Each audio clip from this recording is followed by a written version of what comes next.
Hello everyone, welcome to my channel W D noble world 2.0। तो friends, आज की कहानी का नाम है कोड नेम सेक्रेटरी और यह भी एक नई कहानी है। Story info. आरोही नंदा 25 साल की एक कामयाब बिजनेस वुमेन, लेकिन साथ ही साथ बेहद रूड और एरोगेंट, जिसके लिए प्यार एक वेस्ट ऑफ टाइम है। उसके लाइफ का एक ही सिद्धांत है, रिश्ते बनाने से अच्छा है पैसे बनाए जाएं। वही हमारा हीरो शौर्य शेरगिल, एक बेहद ही सीधा सरल और सुलझा हुआ एकदम मासूम सा लंगाए झगड़े से कोसों दूर। लेकिन फिर कभी कभी शौर्य कुछ ऐसा कर जाता है जिससे उसकी इस पहचान पर शक होने लगता है। आखिर कौन है शौर्य और वो क्या छिपा रहा है सबसे जानने के लिए पढ़े कोड नेम सेक्रेटरी, सिर्फ पॉकेट नॉवेल पर। धन्यवाद। Folded hands, folded hands. CH1 code name secretary. रात 10 बजे, दिल्ली हाईवे। एक बेहद ही आलीशान कार में सवार एक आदमी जा रहा था, साथ ही आगे वाले सीट पर बैठे अपने सेक्रेटरी से बात करता हुआ जा रहा था। वो और कोई नहीं, the famous Nanda group of companies के मालिक मिस्टर पीयूष नंदा थे। इस नाम को देश का हर इंसान जानता था। उन्होंने ने अपने दम पर इतनी बड़ी कंपनी को न सिर्फ खड़ा किया बल्कि उसे टॉप 10 कंपनीज में बनाए भी रखा था। वो अपने सेक्रेटरी अमित से पूछते हैं, अमित वो लंदन वाली डील का क्या हुआ? तो अमित कहता है, सर वो तो आरोही मैम देख रही है, उन्होंने ने इस डील पर काफी मेहनत भी की है और उसी डील के सिलसिले में वो लंदन भी गई है। ये सुन पीयूष जी मुस्कुराते स्माइल है और कहते हैं, अच्छा तब तो वो डील होनी है। मेरी बेटी जिस भी काम को हाथ में लेती है उस काम को हर हाल में पूरा करके ही रहती है। उद्धरण चिन्ह। गर्व होता है हमें ऐसी बेटी पाकर। उसने हमारा नाम इतना ऊंचा किया है जितना लोग अपनी पूरी जिंदगी भी नहीं पहुंच पाते हैं, लेकिन फिर कुछ सोच के उदास हो जाते हैं। तो अमित पूछता है, क्या हुआ सर, आप उदास लग रहे हैं? तो पीयूष जी कहते हैं, कुछ नहीं, बस आरोही के बारे में सोच रहा था। हमें उसकी चिंता होने लगी है। वो अपनी लाइफ में कोई भी चीज पैसे और पावर से बढ़कर नहीं रखती है। प्यार, भरोसा जैसी चीजें तो उसे जैसे वेस्ट ऑफ टाइम लगती है। उसके गुस्से और रूड बिहेवियर की वजह से उसके पास कोई नहीं आना चाहता, और जब उससे शादी की बात करो तो ऐसे भागती है जैसे शादी नहीं, सूली पर चढ़ने को बोल रहा हूँ। पता नहीं क्या होगा उसका, लेकिन उसके ऐसा होने में कहीं ना कहीं हम भी जिम्मेदार हैं। कनक जी के जाने के बाद मैंने उसे टाइम ही नहीं दिया, हमेशा अपने बिजनेस में ही बिजी रहा, उसके लिए टाइम ही नहीं निकाल पाया। हमें ये एहसास ही नहीं रहा है कि अगर हमने अपनी पत्नी खोई है तो उसने भी तो अपनी माँ खोई थी। बेचारी माँ के जाने के बाद हमेशा पापा के प्यार को तरसती रही, इसीलिए शायद वो ऐसी हो गई है जिसे प्यार जैसे शब्द बेईमानी लगते हैं।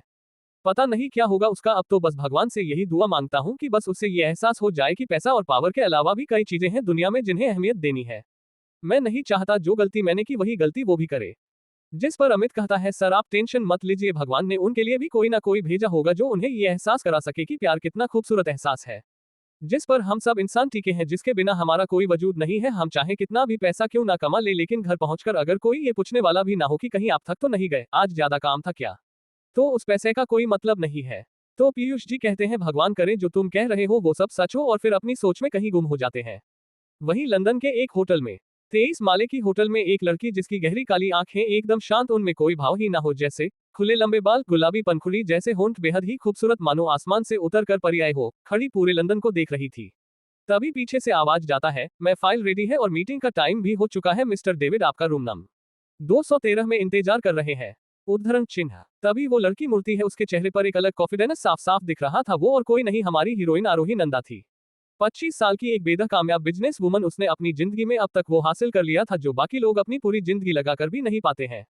तो आरोही अपनी सेक्रेटरी प्रीति से कहती है, और जो फाइल मैंने रेडी की थी उसका क्या हुआ? तो प्रीति कहती है, मैं वो भी रेडी है, लेकिन मैं एक बार फिर सोच लीजिए क्या ये करना ठीक होगा?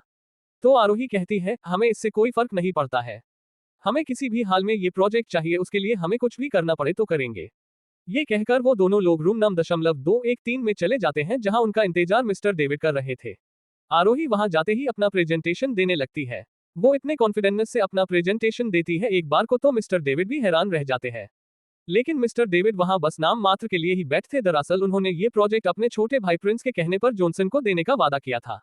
आरोही अपना प्रेजेंटेशन खत्म कर लेती है तो मिस्टर डेविड कहते हैं, मिस आरोही आपका प्रेजेंटेशन तो काफी अच्छा था, लेकिन हमें सोचने के लिए थोड़ा वक्त चाहिए। और ये कह वहां से जाने लगते हैं तो रूही एक शैतानी मुस्कान देती है और कहती है, हाँ क्यों नहीं मिस्टर डेविड, मिस्टर जॉनसन ने तो आपको इससे भी ज्यादा ही बताया होगा। उद्धरण चिन्ह। ये सुन डेविड वहीं रुक जाते हैं। अब उन्हें नाटक करने की कोई भी जरूरत नहीं थी, तो डेविड करते हैं, चलो अच्छा है कि आपको पता चल गया, अब हमें आपको मना करने की कोई जरूरत नहीं पड़ेगी, आप तो समझ ही गई होगी। उद्धरण चिन्ह। तो आरोही कहती है, लेकिन आपको ये नहीं समझ में आया अब तक कि इस प्रोजेक्ट की असल कॉस्ट कितनी है? तो डेविड नासमझी से कहते हैं, आप क्या बात कर रही हैं? तो आरोही कहती है, पहले आप बैठ जाइए फिर मैं बताती हूँ। तो डेविड बैठ जाते हैं। तब आरोही उन्हें बताती है कि जिस प्रोजेक्ट को जॉनसन 345 करोड़ में करने को कह रहा है, दरअसल उस प्रोजेक्ट की कॉस्ट 280 करोड़ ही है। ये सुन डेविड गुस्सा पाउटिंग हो जाते हैं और अपने दांत पीसते हुए कहते हैं, ये जॉनसन हमें धोखा दे रहा था। तो आरोही कहती है सिर्फ जॉनसन ही नहीं, आपको आपके भाई ने भी धोखा दिया है। ये सुन तो डेविड के पैरों तले से जमीन ही खिसक जाती है। उन्हें विश्वास ही नहीं हो रहा था कि उनका अपना भाई भी ऐसा कर सकता है। वो तो उससे कितना प्यार करते थे। आरोही ने उन्हें वो फाइल दी जिसे वो प्रीति से रेडी रखने को कही थी, जिसमें डेविड के भाई के अब तक के किए गए कामों की लिस्ट थी। जिसे देख डेविड दुखी हो जाते हैं और कहते हैं मैंने उस पर कितना भरोसा किया था और उसने मुझे ही धोखा दिया। तब आरोही कहती है तो मिस्टर डेविड अब आपका क्या ख्याल है, अभी भी आपको ये प्रोजेक्ट जॉनसन को देना है? जिस पर डेविड कहते हैं नहीं, चलिए डील साइन करते हैं। ये सुन आरोही के चेहरे पर एक जीत की मुस्कान आ जाती है। डील साइन करने के बाद प्रीति उसे देख रही थी तो आरोही कहती है क्या बात है, कुछ पूछना है तो पूछो। तब प्रीति उससे पूछती है मैं क्या हमें सही किया, मतलब डेविड जी अपने भाई से कितना प्यार करते हैं, आज के बाद वो कभी भी उन पर भरोसा नहीं करेंगे। तो आरोही कहती है बिजनेस में तो अपनी रूह पर भी भरोसा नहीं करना चाहिए, फिर भाई क्या चीज है, उसके भाई ने भी तो उसे उसके पैसे के लिए ही धोखा दिया था। पैसा और पावर ही सब कुछ है, अगर आपके पास ये दोनों है तो दुनिया आपकी है। जहां आरोही का ये सोचना था वही दूर इंडिया में राजस्थान। सुबह सुबह एक लड़का बहुत जल्दी में अपने कपड़े पहन रहा था और अपने में ही बड़बड़ा रहा था यार जल्दी कर वरना ये नौकरी भी हाथ से गई समझो। वो लड़का और कोई नहीं बल्कि अपना हीरो शौर्य शेरगिल था। वह जल्दी से तैयार हुआ, उसने white shirt and black pant पहनी थी, अच्छी खासी वेल बिल्ड बॉडी, नीली आंखें और उसका बेस्ट पार्ट उसकी वो मासूम सी मुस्कुराहट जिसे देख कोई भी लड़की उस पर फैल्ट हो सकती थी। वो जल्दी जल्दी बाहर आता है तो उसके मकान मालिक मिस्टर गुप्ता वहीं बाहर मिल जाते हैं। तो शौर्य उन्हें देख मन में कहता है अरे यार ये गुप्ता अंकल को भी अभी ही आना था, अब देखना किराए के लिए बोलेंगे। तभी गुप्ता जी अपने दांत दिखाते हुए कहते हैं अरे बेटा शौर्य, वो किराए के लिए कहना था, तुमने पिछले महीने का भी किराया नहीं दिया था। तो शौर्य अपनी हल्की मुस्कान लिए कहता है अंकल बस कुछ दिन की मोहलत दे दीजिए, बस नौकरी मिलते ही आपका किराया दे दूंगा। तो अंकल कहते हैं बेटा जल्दी दे देना, तुम्हें तो पता ही है तुम्हारी आंटी कितना गुस्सा करती है। तो शौर्य अपने मन में कहता है आंटी के कंधे पर बंदूक रखकर मत चलाया कीजिए अंकल। फिर होश में आ कहता है अंकल अब मैं निकलता हूँ वरना लेट हो जाएगी। वो वहां से निकल जाता है। जो जा ही रहा होता है कि रास्ते में उससे एक आदमी बेहोश पड़ा दिखा। अब ये आदमी कौन है वो आपको आगे आने वाले एपिसोड्स में पता चलेगा। तो शौर्य देखता है उन्हें कोई उठा ही नहीं रहा है, तो शौर्य उनके पास जाता है तो देखा है वो आदमी बेहोश होने ही वाला है। तो शौर्य उन्हें हॉस्पिटल ले जाता है जहां उनका इलाज होता है। डॉक्टर बाहर आते हैं तो शौर्य पूछता है क्या हुआ है उन्हें। डॉक्टर उसे बताते हैं कि चिंता की कोई बात नहीं है, बस शुगर लेवल लो हो गया था इसलिए चक्कर आ गया था, आप चाहो तो मिल सकते हो। शौर्य उनसे मिलने जाते हैं तो देखता है वो बेड पर लेटे हुए थे। उनके पास जा शौर्य उनसे पूछता है सर आप ठीक है? तो वो आदमी कहता है हाँ हम ठीक है, आपका मदद के लिए शुक्रिया। तो शौर्य उनसे पूछता है सर क्या आपको किसी को बुलाना है? मैं उन्हें बुला देता हूँ। तो वो आदमी कहता है कोई बात नहीं, मैंने अपने सेक्रेटरी को बोल दिया है, वो आता ही होगा। शौर्य को इन सब बातों में ध्यान ही नहीं था कि आज उसका इंटरव्यू था। जब उसे याद आता है तो वो उनसे कहता है ठीक है अंकल मैं चलता हूँ, मुझे लेट हो रहा है, आज मेरा इंटरव्यू है। तो अंकल उससे कहते हैं ठीक है बेटा आप जाओ, भगवान आपको हमेशा खुश रखे और भगवान करे आपको ये नौकरी मिल जाए। शौर्य वहां से निकल जाता है। वह जल्दी जल्दी कंपनी में पहुंचता है लेकिन गार्ड उसे अंदर ही नहीं आने देता, उससे ये कहते हुए बाहर कर देता है कि सॉरी आप लेट है। शौर्य बेचारा सा मुंह लेकर वहां से निकल जाता है। वो अपने आप से बड़बड़ा रहा होता है यार ये जॉब भी नहीं मिली, अब अंकल को किराया कैसे दूंगा? वो तो आरटी के कंधे पर बंदूक रखकर अपनी बात कहते हैं पता नहीं क्या होगा मेरा। वो वहां से जा ही रहा होता है कि उसे कुछ बच्चे क्रिकेट खेलते हुए दिखाई देते हैं। तो अपने मन में कहता है यार जॉब तो मिली नहीं, चलो क्रिकेट ही खेल लिया जाए, और सब भूलकर बच्चों के साथ क्रिकेट खेलने लग जाता है। उसकी तो जिंदगी का सिद्धांत ही यही था कि मुश्किल चाहे जितनी भी हो उन्हें हंस के सामना करने से वो कम लगने लगती है। दोनों ही लोग एक दूसरे से एकदम उल्टे सोच वाले हैं। जहां आरोही के लिए पैसा ही सब कुछ है, वही शौर्य बस इस बात पर भरोसा है कि मुश्किलें चाहे जितनी हो बस हार मत मानो, पैसे का क्या है वो तो आता जाता रहता है। इस बात से अनजान कि भगवान ने उन्हें एक दूसरे के लिए ही लिखा है, क्या होगा जब ये दोनों एक दूसरे से मिलेंगे। देखते हैं अगले भाग में, तब तक के लिए धन्यवाद। CH2 पहली मुलाकात। रात को जब शौर्य घर वापस आता तो फिर उसे अंकल गेट पर ही दिखाई दिए। ये देख शौर्य अपने मन में यार ये अंकल फिर से अभी पूछेंगे बेटा नौकरी मिली कि नहीं, किराया देना है कि नहीं, अब क्या बोलूंगा इन्हें। फिर अपने मन के ख्यालों को झटक कर अंकल से मुस्कुराते हुए कहता है अरे अंकल आप यहाँ। तो अंकल अपना दांत दिखाते हुए कहते हैं ही ग्रिन ग्रिन, अरे कुछ नहीं बेटा मैं तो बस ऐसे ही यहाँ से खुज रहा था तो सोचा तुमसे पूछता चलूं कि तुम्हें नौकरी मिली या नहीं। तो शौर्य उदास होते हुए कहता है नहीं अंकल मैं लेट हो गया था। ये सुनते ही अंकल अपने असली रूप में आते हुए कहते हैं क्या पाउटिंग पाउटिंग पाउटिंग, तुम्हें नौकरी नहीं मिली तो तुम किराया कैसे दोगे? पता नहीं वो कौन सी मनहूस घड़ी थी जब मैंने तुम्हें मकान दिया था, अरे एक नौकरी नहीं खोजी जाती तुमसे, पता नहीं क्या होगा तुम्हारा। ये सब सुन शौर्य को गुस्सा पाउटिंग पाउटिंग पाउटिंग तो बहुत आता है, लेकिन वो शांति से कहता है अकाल ऐसी बात नहीं है, हमें जल्दी ही नौकरी मिल जाएगी। वो तो आज मैं जा ही रहा था कि एक अंकल बेहोश रोड पर पड़े हुए थे, कोई उनकी मदद नहीं कर रहा था, मुझसे ये देखा नहीं गया तो मैं उनकी मदद करने लगा तो बस उन्हें हॉस्पिटल पहुंचाने में देर हो गई। तो अंकल तंज कसते हुए कहते हैं हाँ पता है कितना ख्याल है तुम्हें सबका, अरे जब खाने को खाना नहीं होगा तो क्या वो अंकल आके देंगे तुम्हें खाना, नहीं ना तो फिर क्यों मदर टेरेसा बने घूमते रहते हो। देखो मैं तुम्हें इस महीने के अंत तक का वक्त दे रहा हूं, अगर महीने के आखिर तक तुमने किराया नहीं दिया तो मकान खाली कर देना समझे। अंकल वहां से जाने लगते हैं, फिर रुक कर कहते हैं और हाँ, पहले खुद की मदद करो फिर दूसरों की, नहीं तो एक दिन कहीं ऐसा ना हो कि तुम्हें ही मदद की जरूरत पड़ जाए। कहकर चले जाते हैं। शौर्य को ये बातें सुन गुस्सा तो बहुत आया, लेकिन उसने कुछ नहीं कहा। वह अंदर जाकर सोफे पर बैठ कुछ सोचने लगा, फिर वहीं बैठे बैठे सो जाता है। शौर्य, बेटा प्लीज तुम मत आना, एक खून से सनी औरत चिल्लाते हुए कह रही थी। हाँ हाँ बेटा तुम मत आना। वहीं पड़ा एक उसी औरत की उम्र का आदमी भी यही कह रहा था। बाकी एक 19-20 साल का लड़का वही पड़ा हुआ था, जिसकी जान शायद निकल ही चुकी थी। वहीं किसी लड़की की चीखने चिल्लाने की आवाजें आ रही थी। वो औरत कुछ कहती इससे पहले उसे गोली लगी, तभी शौर्य हड़बड़ाकर उठ गया। उसकी आंखों इस समय बहुत गुस्सा था। वो गुस्से से उठ अपनी बालकनी में जाता है।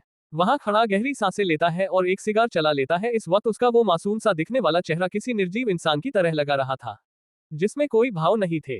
आंखें गुस्से से लाल, मानो अभी किसी के खून की प्यासी हो। उसे अभी भी वो चिखे उसके कानों में गूंज रही थी। दिन में सबसे हंस के मुस्कुरा के बात करने वाला शौर्य इस समय किसी डरावने इंसान से कम नहीं लग रहा था। वो लंबी लंबी सिगार की कश लेकर अपने आप को शांत करने की कोशिश करता है, फिर आके सोफे पे बैठ जाता है। अब उसकी आंखों गुस्से की जगह आंसुओं ने ले ली। अगले दिन आरोही अपने कैबिन में बैठी कुछ फाइलों में बिजी थी कि तभी प्रीति आती है। मैं ये कुछ पेपर्स हैं जिनमें आपके सिग्नेचर चाहिए।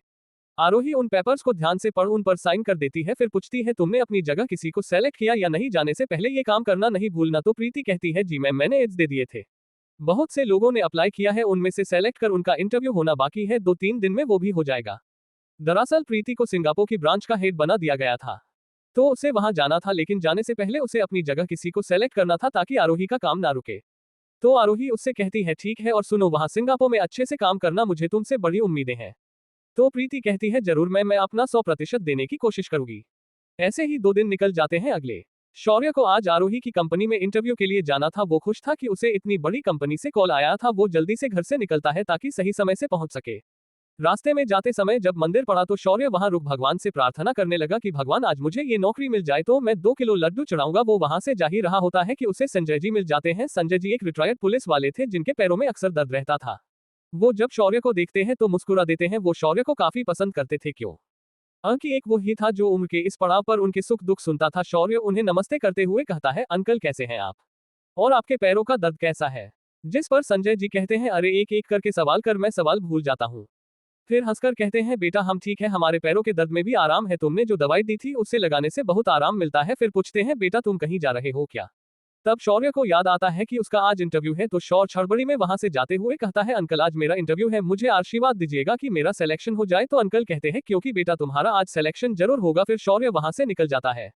वो ट्रैफिक में था कि तभी उसकी बाइक को किसी ने टक्कर मारी। वो पीछे मुड़कर देखता है तो उसे एक आदमी अपनी कार से बाहर निकलता हुआ दिखता है। निकलते के साथ ही वो शौर्य पर चिल्लाना शुरू कर देता है तुम्हें अक्ल वक्ल है कि नहीं, मेरी गाड़ी के सामने खड़े हो, अरे मरना है तो कहीं और जाके मरो। शौर्य बात आगे नहीं बढ़ना चाहता था तो शौर्य कहता है सर ट्रैफिक लाइट रेड है, मैं कहाँ चला जाता है, और आपकी गाड़ी को जो नुकसान हुआ उसके लिए मैं आपसे सॉरी बोलता हूँ। शौर्य की गलती ना होने के बाद भी जब वो सॉरी बोलता है तो उस आदमी की हिम्मत और बढ़ जाती है। वो शौर्य का कॉलर पकड़ उससे कहता है तुम्हारे सॉरी कहने से क्या मेरी गाड़ी ठीक हो जाएगी। वो शौर्य को सुनाए ही जा रहा था। ये सब कुछ एक गाड़ी में बैठी आरोही और प्रीति देख रहे थे। आरोही का ध्यान उन लोगों पर नहीं था, लेकिन प्रीति ये देख कहती है देखो तो जरा, उस आदमी को एक तो टक्कर मारी, ऊपर से उसी आदमी पर भड़क रहा है। तब आरोही ने उस तरफ ध्यान दिया, उसे शौर्य नजर आया, नजरें नीची किए उस आदमी की बातें सुनाता दिखा। बीच बीच में वो अपनी नजर उठाता लेकिन फिर झुका लेता। आरोही ने जब उसे देखा तो देखती रह गई। आज पहली बार उसे अपना दिल धड़कता सा महसूस हुआ। वो उसकी नीली आंखों में जैसे खोने ही लगी थी कि तभी प्रीति कहती है बस बहुत हुआ, वो आदमी उस बेचारे लड़के को इतना सुना रहा है, मैं जा रही हूँ उसकी मदद करने। तो आरोही उसे रोकती देती है और कहती है ऐसे लोग जो खुद के लिए अपनी आवाज नहीं उठा सकते उनको ये दुनिया ऐसे ही सुनाती है, हम आज उसकी मदद कर देंगे, कल कौन करेगा, रहने दो। ये सुन प्रीति भी कुछ नहीं कहती है, लेकिन अब वो आदमी उस पर चढ़े ही जा रहा था। वो शौर्य पर हाथ उठा नहीं जा रहा था कि ये देख आरोही से नहीं रहा गया। वो अपना मास्क पहन गाड़ी से बाहर आकर उसका हाथ पकड़ती हुई कहती है हेलो मिस्टर, कब से देख रही हूँ उस पर चिल्ला रहे हो, जबकि गलती तुम्हारी थी, ट्रैफिक लाइट रेड है तो क्यों इतनी जल्दी में थे।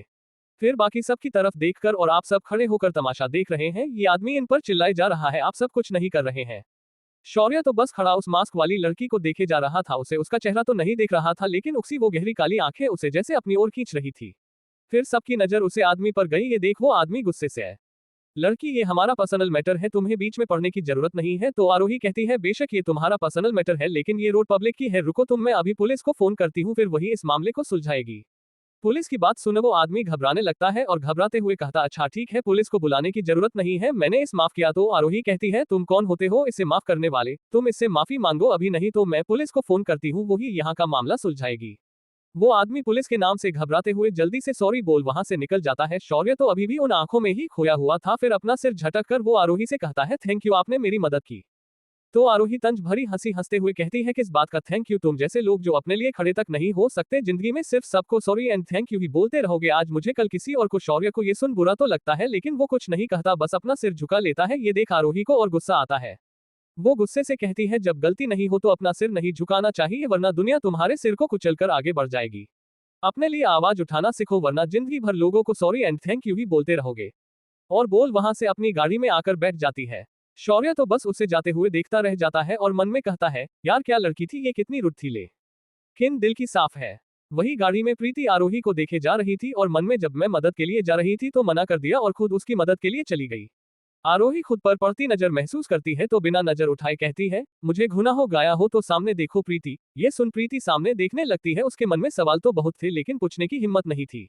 वही आरोही अपनी आंखें बंद कर यही सोच रही थी कि क्यों वो उसकी लड़के का झुका सर देख अच्छा नहीं लगा। क्यों दिल में एक बेचैनी सी हुई जब वो आदमी उस पर हाथ उठाने जा रहा था। उसे कुछ समझ नहीं आ रहा था तो उसने अपने दिमाग में चलते इस ख्याल को झटका और कार के बाहर के देखने लगी। वही शौर्य जल्दी से नंदा कंपनी की बिल्डिंग के सामने पहुंचा जो कि बहुत चमक रही थी। वो जल्दी से रिसेप्शन पर जा अपने इंटरव्यू के बारे में पूछता है तो रिसेप्शनिस्ट उसे एक रूम में ले जा वेट करने को कहती है। फिर बारी बारी से सबको अंदर बुलाया जाता है। शौर्य भी अपना इंटरव्यू दे के बाहर निकलता है तो बहुत खुश होता है क्योंकि उसका इंटरव्यू बहुत अच्छा गया था। वो वहां से घर आता है सारे काम खत्म करके। जब वो अपने बेड पर जाता है तो उसे आज सुबह हुई उस घटना की याद आती है और वो याद आते ही उसे वो गहरी काली आंखें याद आती है जिसे याद करते ही उसके चेहरे पर मुस्कुराहट स्माइल स्माइल स्माइल आ जाती है। वहीं आरोही भी उन नीली आंखों को याद करती है और मन में सोचती है, आखिर क्यों मैं उन नीली आंखों को देखने से खुद को रोक नहीं पाई। दोनों ही अपने ख्यालों में एक दूसरे के बारे में सोच रहे थे। इस बात से अनजान की किस्मत ने उन्हें मिलने की साजिशें शुरू कर दी है। क्या होगा आगे जानने के लिए पढ़ते रहिए कोड नेम सेक्रेटरी। धन्यवाद। CH3 आमने सामने। इंटरव्यू दिए 2 दिन बीत चुके थे। शौर्य अब ये सोचने लगा था कि शायद वो सेलेक्ट नहीं हुआ। तभी उसे एक कॉल आता है। वो फोन उठा के बात करता है तो उधर से एक लड़की की आवाज आती है, हेलो, क्या मेरी बात मिस्टर शौर्य शेरगिल से हो रही है? तो शौर्य कहता है, जी लेकिन आप कौन? तो वो लड़की कहती है, जी मिस्टर शौर्य, हमने आपको ये बताने के लिए फोन किया है कि आप सेलेक्ट कर लिए गए हैं। आपको कल आकर यहाँ बाकी सारी फॉर्मेलिटीज पूरी करनी होगी। बाकी की सारी बातें आपको मेल कर दी गई हैं, आप अपना मेल चेक कर ले। धन्यवाद कहकर वो फोन रख देती है। शौर्य ये सुन बहुत खुश होता है। उससे तो जैसे डूबते को तिनके का सहारा मिल गया हो ऐसी वाली फीलिंग आ रही थी। वो मन में कहता है, चलो अब अंकल का किराया उनके मुंह पर मारूंगा ताकि जब देखो तब वो अपना मुंह उठाकर किराया मांगने ना चले आए। वो अगले दिन जल्दी उठ तैयार हो जाता है। बाहर निकल ही रहा होता कि गुप्ता अंकल फिर से टपक पड़ते हैं। ये देख शौर्य धीरे से कहता है, जब भी कुछ शुभ होने जा रहा होता है ये टपक पड़ते हैं, अब फिर किराए का तना देंगे। गुप्ता अंकल सामान्य आपने दांत दिखाते ग्रिन ग्रिन ग्रिन हुए कहते हैं, अरे शौर्य बेटा, फिर कहीं इंटरव्यू देने जा रहे हो क्या? लगता है परसों वाली कंपनी में जॉब नहीं मिली। लेकिन आज शौर्य उदास होने के बजाय हंसते हुए कहता, नहीं अंकल, मुझे नौकरी मिल गई है, आज ज्वाइनिंग करने जा रहा हूं और रही बात आपके किराए की तो वो भी मैं दे दूंगा। ये सुन गुप्ता अंकल को तो शौक लग जाता है। वो फिर से पूछते हैं, क्या क्या सच में तुम्हें जॉब मिल गई? तो शौर्य हंसता हुआ कहता है, हाँ अंकल जी, मुझे नौकरी मिल गई है। अच्छा अंकल, अब मैं चलता हूँ, मुझे लेट हो रही है। तो ये सुन अंकल के तो सुर ही बदल जाते हैं। वो बड़े प्यार से कहते हैं, अरे क्यों नहीं, जाओ जाओ, आज पहला दिन है ना, लेट नहीं होना चाहिए। तो शौर्य अपने मन में कहता है, हाँ हाँ अंकल, क्यों नहीं, अभी जॉब नहीं मिली होती तो सुनाने का एक मौका भी नहीं छोड़ते। अब तो मुंह से शहद टपक रहा है। फिर अपने ख्यालों से बाहर आ कहता है, जी अंकल जी, और चला जाता है। वो वहां से निकल पहले मंदिर जाता है और प्रसाद चढ़ाता है कि तभी उसे संजय अंकल दिख जाते हैं। वो उनके पास जा उनसे आशीर्वाद लेता है और कहता है, अंकल आपके आशीर्वाद से हमें नौकरी मिल गई है। ये सुन संजय अंकल भी खुश होते हैं और आशीर्वाद देते हुए कहता है, खूब तरक्की करो बेटा, हम बहुत खुश हैं। शौर्य उनसे आशीर्वाद लेकर नंदा कंपनी पहुंचता है। आज उसका पहला दिन था ऑफिस में। वो रिसेप्शन पर जाकर अपना कॉल लेटर दिखता है तो रिसेप्शनिस्ट उसे कहती है, आपको HR डिपार्टमेंट की हेड मिस चांदनी को रिपोर्ट करना है। मिस चांदनी एक बेहद खूबसूरत लड़की थी जिनके पीछे पूरा ऑफिस पागल था। शौर्य जब मिस चांदनी से मिलता है तो चांदनी तो उसे देखती ही है जाती है। Blue pant and white shirt में वो काफी हैंडसम लग रहा था जिसमें उसके बाइसेप्स एंड चेस्ट अच्छे से नजर आ रहे थे। करने से सेट किए हुए बाल उसका लुक और बेहतर बना रहे थे। शौर्य उनसे मिल अपनी बाकी सारी फॉर्मेलिटीज पूरी करता है। फिर उसे चांदनी पूरा ऑफिस दिखाती है और खुद भी शौर्य को चुपके चुपके देख रही होती है और मन में सोच रही थी कि काश ये लड़का मेरा बॉयफ्रेंड बन जाए तो पूरे ऑफिस में मेरी इज्जत और भी ज्यादा बढ़ जाएगी। शौर्य जहां जहां से गुजर रहा होता है सारी लड़कियों की नजर उस पर ही जाकर रुक जा रही थी जिसे देख बाकी लड़के जल भून रहे थे कि आज तक जो लड़कियां उन्हें देखा करती थी आज उन्हें भाव ही नहीं दे रही थी। वही लड़कियां आपस में बातें कर रही थी, यार ये हैंडसम बंदा कौन है, कितना हॉट है, उफ, उसकी नीली आंखें और उसकी मुस्कुराहट किलर है, यार ये बंदा मेरा बॉयफ्रेंड बन जाए तो मजा ही आ जाए। तो दूसरी लड़की कहती है, ओ तुम कहीं की महारानी हो जो वो तुम्हें पसंद करेगा। उसके लिए तो मैं ही बेस्ट हूँ। लड़कियां आपस में ही बातें कर रही थी। शौर्य उन पर ध्यान दिए बिना सारा ऑफिस देखता है। फिर चांदनी जी कहती है, शौर्य आपको हमारी सी ए ओ मिस आरोही के सेक्रेटरी के ऑफिस में जाना है। आप उनकी ही जगह लेंगे। उनका ट्रांसफर सिंगापुर हो गया है, लेकिन अभी आपको उन्हें ही रिपोर्ट करना है। कैबिन आगे से राइट है, गुड लक। फिर चांदनी जी को जाना था, लेकिन वो शौर्य को छोड़कर जाना नहीं चाहती थी, लेकिन फिर गुड लक कह वो निकल जाती है। शौर्य वहां आता है तो देखता है वहां कोई नहीं है, तो बाहर ही इंतजार करने लगता है। कुछ देर बाद जब प्रीति आती है तो उसे देख के हैरान हो जाती है। फिर उससे पूछती है, तुम और यहाँ? तो शौर्य नासमझी से पूछता है, सॉरी मैम, मैं आपसे कभी नहीं मिला, क्या आप मुझे जानती है? तो प्रीति कहती है, उस दिन रोड पर तुम ही थे ना जिस पर वो आदमी चिल्ला रहा था? तो शौर्य को याद आता है तो वो अपना सिर झुका लेता है और कहता है, जी मैं। तो प्रीति उसे ऐसे देख कहती है, चील, कोई बात नहीं, तो तुम हो जिसे सेक्रेटरी की पोस्ट के लिए सेलेक्ट किया गया है? तो शौर्य कहता है, जी मैं। तो प्रीति कहती है, ठीक है चलो अंदर। वो दोनों कैबिन में चले जाते हैं। तब प्रीति उसे सारी चीजें समझाती है और आरोही का शेड्यूल देती है और कहती है, मैं थोड़ी सख्त है, उन्हें लेट काम बिल्कुल पसंद नहीं, तो कभी भी लेट मत होना। चलो अब मैम से मिल लो। वो दोनों आरोही के कैबिन की तरफ बढ़ जाते हैं। आरोही अपने कैबिन में बैठी फाइल पढ़ रही होती है। तभी कैबिन का दरवाजा खुलता है और प्रीति अंदर आती हुई कहती है, मैं ये है आपके नए सेक्रेटरी मिस्टर शौर्य शेरगिल। आरोही अपनी नजरें उठाती है तो उसे शौर्य दिखता है। उसे देख फिर ना जाने क्यों उसका दिल जोर जोर धड़कने लगता है। वो फिर ना चाहते हुए भी उन नीली आंखों में खोने सी लगती है। तभी प्रीति की आवाज से होश में आती हुई कहती है, तुम? तो शौर्य को समझ में नहीं आता है कि क्या हुआ। वो प्रीति की तरफ देखता है तो प्रीति समझ जाती है और कहती है, उस दिन इन्होंने ही तुम्हें बचाया था। तो शौर्य फिर आरोही को देख उन्हें कहता है, थैंक यू मैं उस दिन हमारी मदद करने के लिए। ये सुन आरोही तंज भरी हंसी हंस देती है और कहती है, मैं सही थी तुम्हारे बारे में। तुम जैसे लोग कभी भी अपना स्टैंड नहीं ले सकते, बस सबको सॉरी एंड थैंक यू ही बोलते रहते हो। तुम्हारे जैसों की यहाँ कोई जरूरत नहीं है, तुम जा सकते हो। ये सुन शौर्य को बहुत गुस्सा आता है, लेकिन वो अपना गुस्सा दबाते हुए कहता है, ऐसा नहीं है कि मैं उससे निपट नहीं सकता था। बस उस दिन मेरा इंटरव्यू था, इसलिए मैं बात आगे नहीं बढ़ाना चाहता था। चुप रहना और कुछ ना करना दोनों अगल बातें हैं। मैं चुप था, इसका मतलब ये नहीं कि मैं कुछ कर नहीं सकता था। बात आगे बढ़ती देख प्रीति कहती है, मैं बॉन्ड साइन हो चुका है, तो अब हम इन्हें 6 महीने से पहले तो नहीं निकाल सकते हैं, और फिर किसी के पर्सनल मैटर से हमें क्या लेना देना। ये सुन आरोही अपना गुस्सा कंट्रोल करती है और कहती है, ठीक है, इन्हें इनका काम समझा दो। फिर प्रीति और शौर्य कैबिन से बाहर निकल जाते हैं। आरोही का दिल अभी भी जोर से धड़क रहा था। उसने शौर्य को जाने के लिए तो कह दिया था, लेकिन दिल के किसी कोने में वो चाहती थी कि शौर्य ना जाए। उधर कैबिन के बाहर निकल प्रीति शौर्य से कहती है, शौर्य जी आप मैं की बातों का बुरा मत मानिएगा। वो जबान से भले ही कितनी भी कड़वी क्यों ना हो, लेकिन दिल की बहुत अच्छी सारे एम्प्लॉइज का ख्याल रखती है। किसी को कुछ भी परेशानी हो वो तुरंत उस पर एक्शन लेती है। बस गुस्सा थोड़ा ज्यादा करती है, क्योंकि वो हम सबको अपने परिवार की तरह ही समझती है, इसलिए जब हम कोई गलती करते हैं तो डांटती है। शौर्य ये सुन कहता है, कोई बात नहीं मैं, मुझे बुरा नहीं लगा। प्रीति अपने लिए मैं सुन कहती है। शौर्य जी कॉल मी प्रीति। ये मैम सुन के बड़ी होने वाली एक अलग सी फीलिंग आती है, तो शौर्य कहता है, ओके प्रीति, लेकिन फिर आपको भी मुझे मेरे नाम से जी हटाना होगा। सिर्फ शौर्य ही कहिए, हमें अच्छा लगेगा। फिर दोनों हाथ मिलाते हुए कहते हैं। तो प्रीति कहती है, ओके आज से हम फ्रेंड्स क्यों शौर्य? तो शौर्य भी हंसकर हमें सिर हिला देता है और दोनों हंसने लगते हैं। लेकिन कैबिन के अंदर आरोही को ये देख पता नहीं क्यों लेकिन अच्छा नहीं लग रहा था। जब वो नहीं देख पाए तो बाहर आ कहती है, बातों से फुर्सत मिल जाए तो काम भी कर लो प्रीति। प्रीति और शौर्य ये सुन वहां से 9-2-11 हो जाते हैं। प्रीति उसे सारा काम समझा देती है और शौर्य भी सारा काम बड़े ध्यान लगा कर सीख रहा था, ताकि आरोही को कोई भी मौका ना दे उसे डांटने का। आज का दिन यूं ही काम सीखते सीखते ही निकल जाता है। अगले दिन से शौर्य अपने काम पर लग जाता है। वो आरोही को उसका पूरे दिन का शेड्यूल बताता, उसके मीटिंग्स अरेंज करता, उसकी कॉफी बना के उसको सही समय पर देता। इन शॉर्ट वो अपना काम बड़े ही अच्छे से कर रहा था, लेकिन आरोही फिर भी उससे बिना वजह के काम देती रहती थी। ऑफिस में शौर्य ने अपने अच्छे व्यवहार की वजह से सबसे घुल मिल गया था। हर कोई शौर्य से अच्छे से बात करता और वो भी सबसे मिलजुल कर रहता, और लड़कियां तो शौर्य के लिए पागल हो रखी थी। कोई ना कोई लड़की किसी ना किसी बहाने से शौर्य के पास आती ताकि उससे रिझा सके, लेकिन अपना शौर्य भी सख्त है, किसी को भाव ही नहीं देता, या यूं कहे उसे उनका उसे रिझाना समझ ही नहीं आता। लेकिन ये सब देख के आरोही के गुस्से का पारा हाई रहता, लेकिन वो चाह कर भी कुछ नहीं कर पाती। तो अपना गुस्सा वो शौर्य को बेतुके काम देकर निकालती, ताकि वो किसी लड़की की तरफ ना देखे। कभी वो एक ही कॉफी को बार बार बनवाती, तो कभी लिफ्ट बंद करवा के कोई फाइल फर्स्ट फ्लोर से मंगवाती, तो शौर्य को नीचे सीढ़ियों से जाना पड़ता, और जब वो फाइल लेके आता तो आरोही उस फाइल को गलत बता के दोबारा नीचे भेज देती। शौर्य ये सब करते हुए कभी थक जाता तो आरोही को बुरा भी लगता, लेकिन वो फिर भी ये करती रहती, और कभी कुछ गलत हो जाए तो उसे सुनाने लगती, जिसे शौर्य सिर नीचे किए सुन लेता। आरोही को उसका झुका सिर देख और भी गुस्सा आता। वो ना तो किसी लड़की को शौर्य के आसपास बर्दाश्त कर सकती थी और ना ही उसका झुका हुआ सिर देख सकती थी। पता नहीं क्यों उसे शौर्य का झुका सिर देख एक अलग ही बेचैनी होती थी। उसे बिल्कुल अच्छा नहीं लगता था। वो क्यों ऐसी हो रही थी उसे खुद मालूम नहीं चल रहा था। शायद वो धीरे धीरे बदल रही थी। अरे भाई, अब आरोही जी को कौन बताए कि जब इश्क का कीड़ा काटता है ना तो बीमारी भी प्यार वाली ही आती है, जिसके लक्षण भी पता नहीं चलते और इंसान जिंदगी भर उस बीमारी से ठीक नहीं होना चाहता। मिलते हैं अगले भाग में, तब तक के लिए पढ़ते रहिए ये कहानी जिसका नाम है कोड नेम सेक्रेटरी। धन्यवाद। CH4 impossible deal. ऐसे ही करते करते दिन बीत रहे थे। शौर्य अब लगभग सारे काम अच्छे से करने लगा था, लेकिन उसकी एक समस्या अभी भी नहीं सुलझी थी और वो थी गुप्ता अंकल की। तो शौर्य ने सोचा कि कल वो आरोही से बात कर एडवांस सैलरी लेके किराया दे देगा।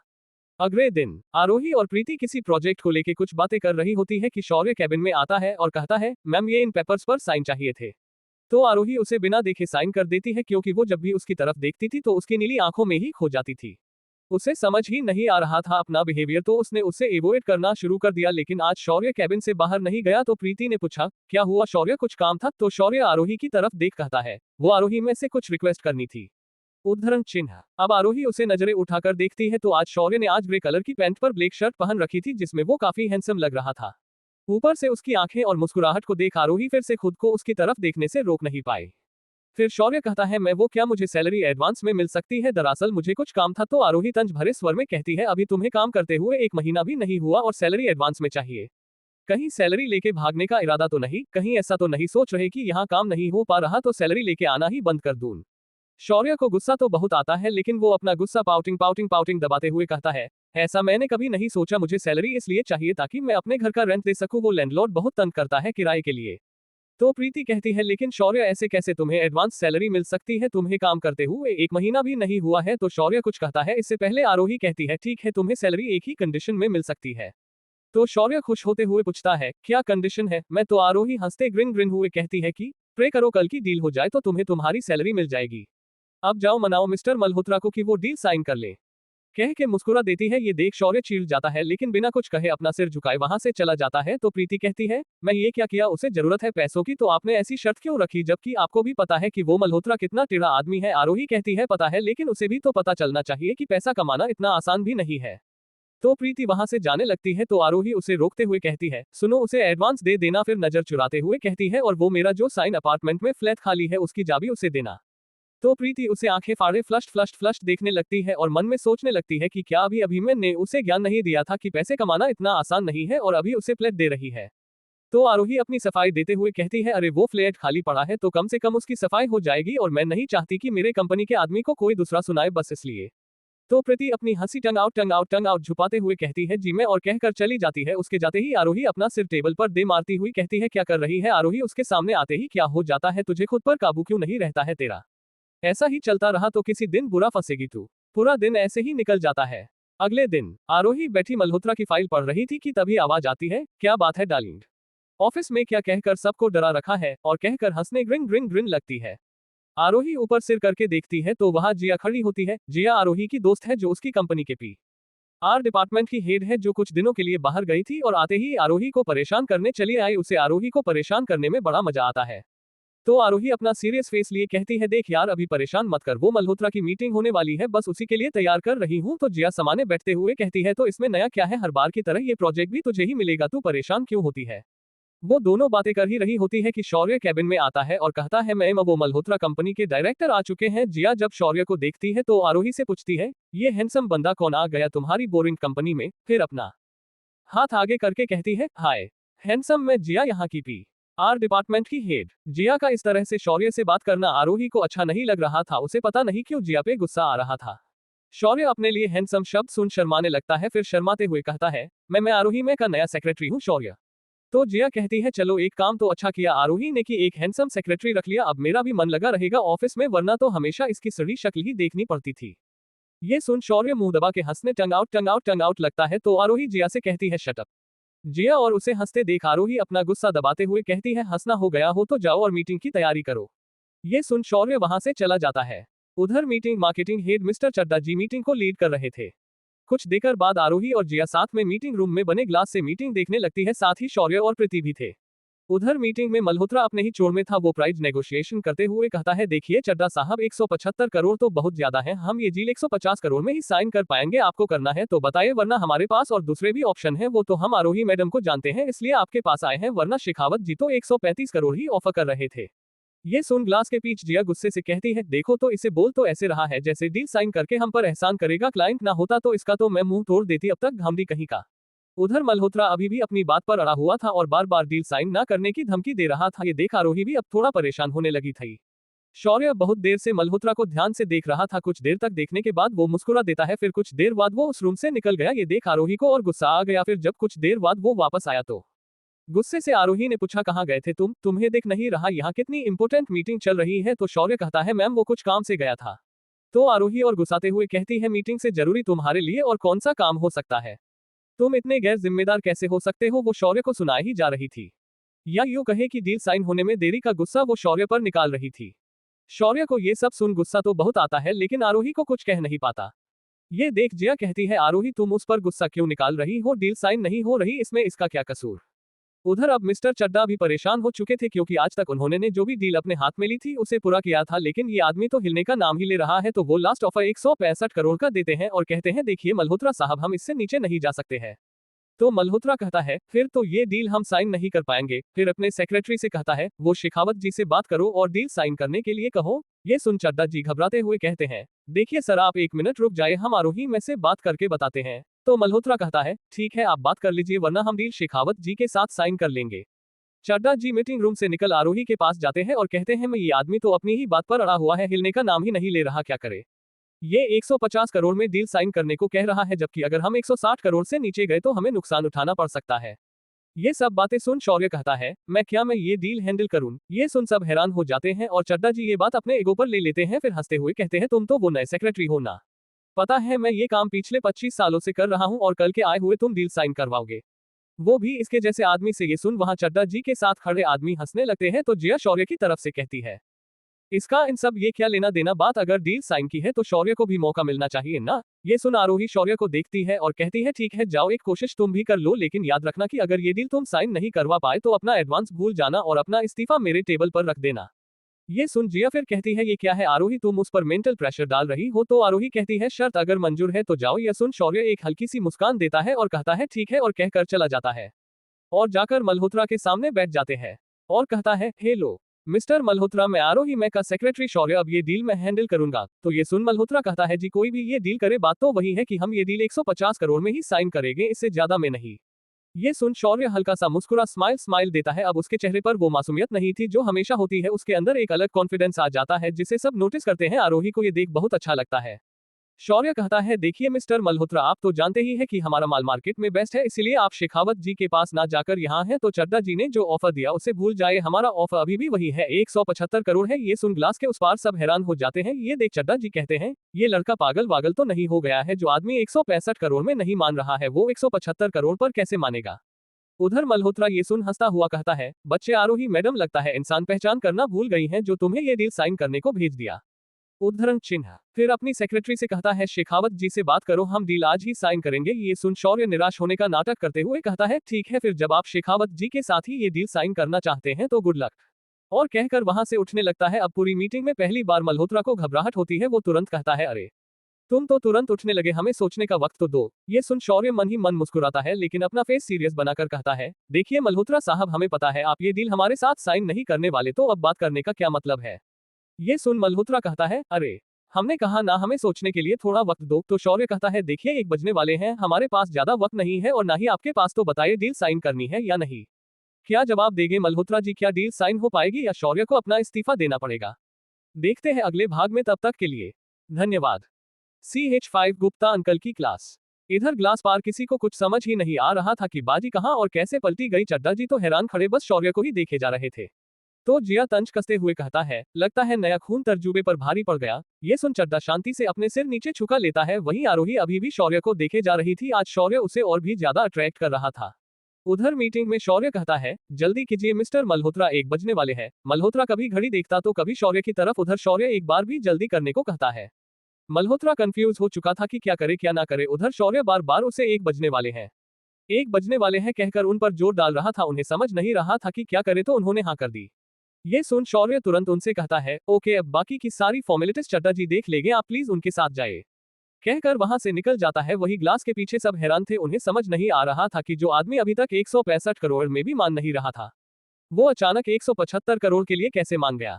शौर्य जब वहां पहुंचता है तो चड्डा जी से कहता है, सर आप जाके सारी फॉर्मेलिटीज पूरी कर लीजिए। लेकिन चड्डा तो अभी तक होश में ही नहीं था। उसे समझ ही नहीं आ रहा था कि अभी अभी क्या हुआ। तो शौर्य उन्हें हिलाता है, तब जाके उन्हें होश आता है। तो वो तुरंत पूछते हैं, तुमने ये कैसे किया?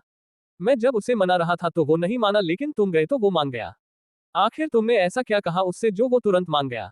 ये सुन शौर्य हंसता हुआ कहता है, अब इस बात से क्या फर्क पड़ता है कि वो कैसे माना, बस मान गया, इससे फर्क पड़ता है, अब जाके उससे डील साइन कीजिए। फिर शौर्य आरोही के पास जाता है और कहता है, मैं अब तो मेरी जॉब नहीं जाएगी ना और मुझे एडवांस भी मिल जाएगा।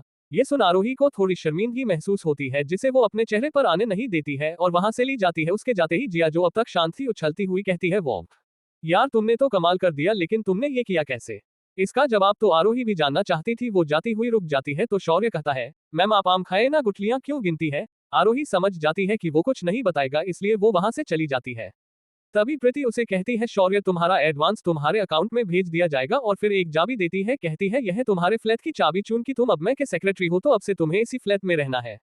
ये सुन शौर्य खुश हो जाता है और सोचता है कि चलो अब उसे अंकल के ताने नहीं सुनने पड़ेंगे। ये सोच वो काफी खुश हो जाता है और प्रीति से पूछता है, मैम क्या मैं आज हाफ डे ले सकता हूँ ताकि सामान शिफ्ट कर सकूं? तो प्रीति कहती है, क्यों नहीं। शौर्य उसे थैंक यू बोल वहां से निकल जाता है।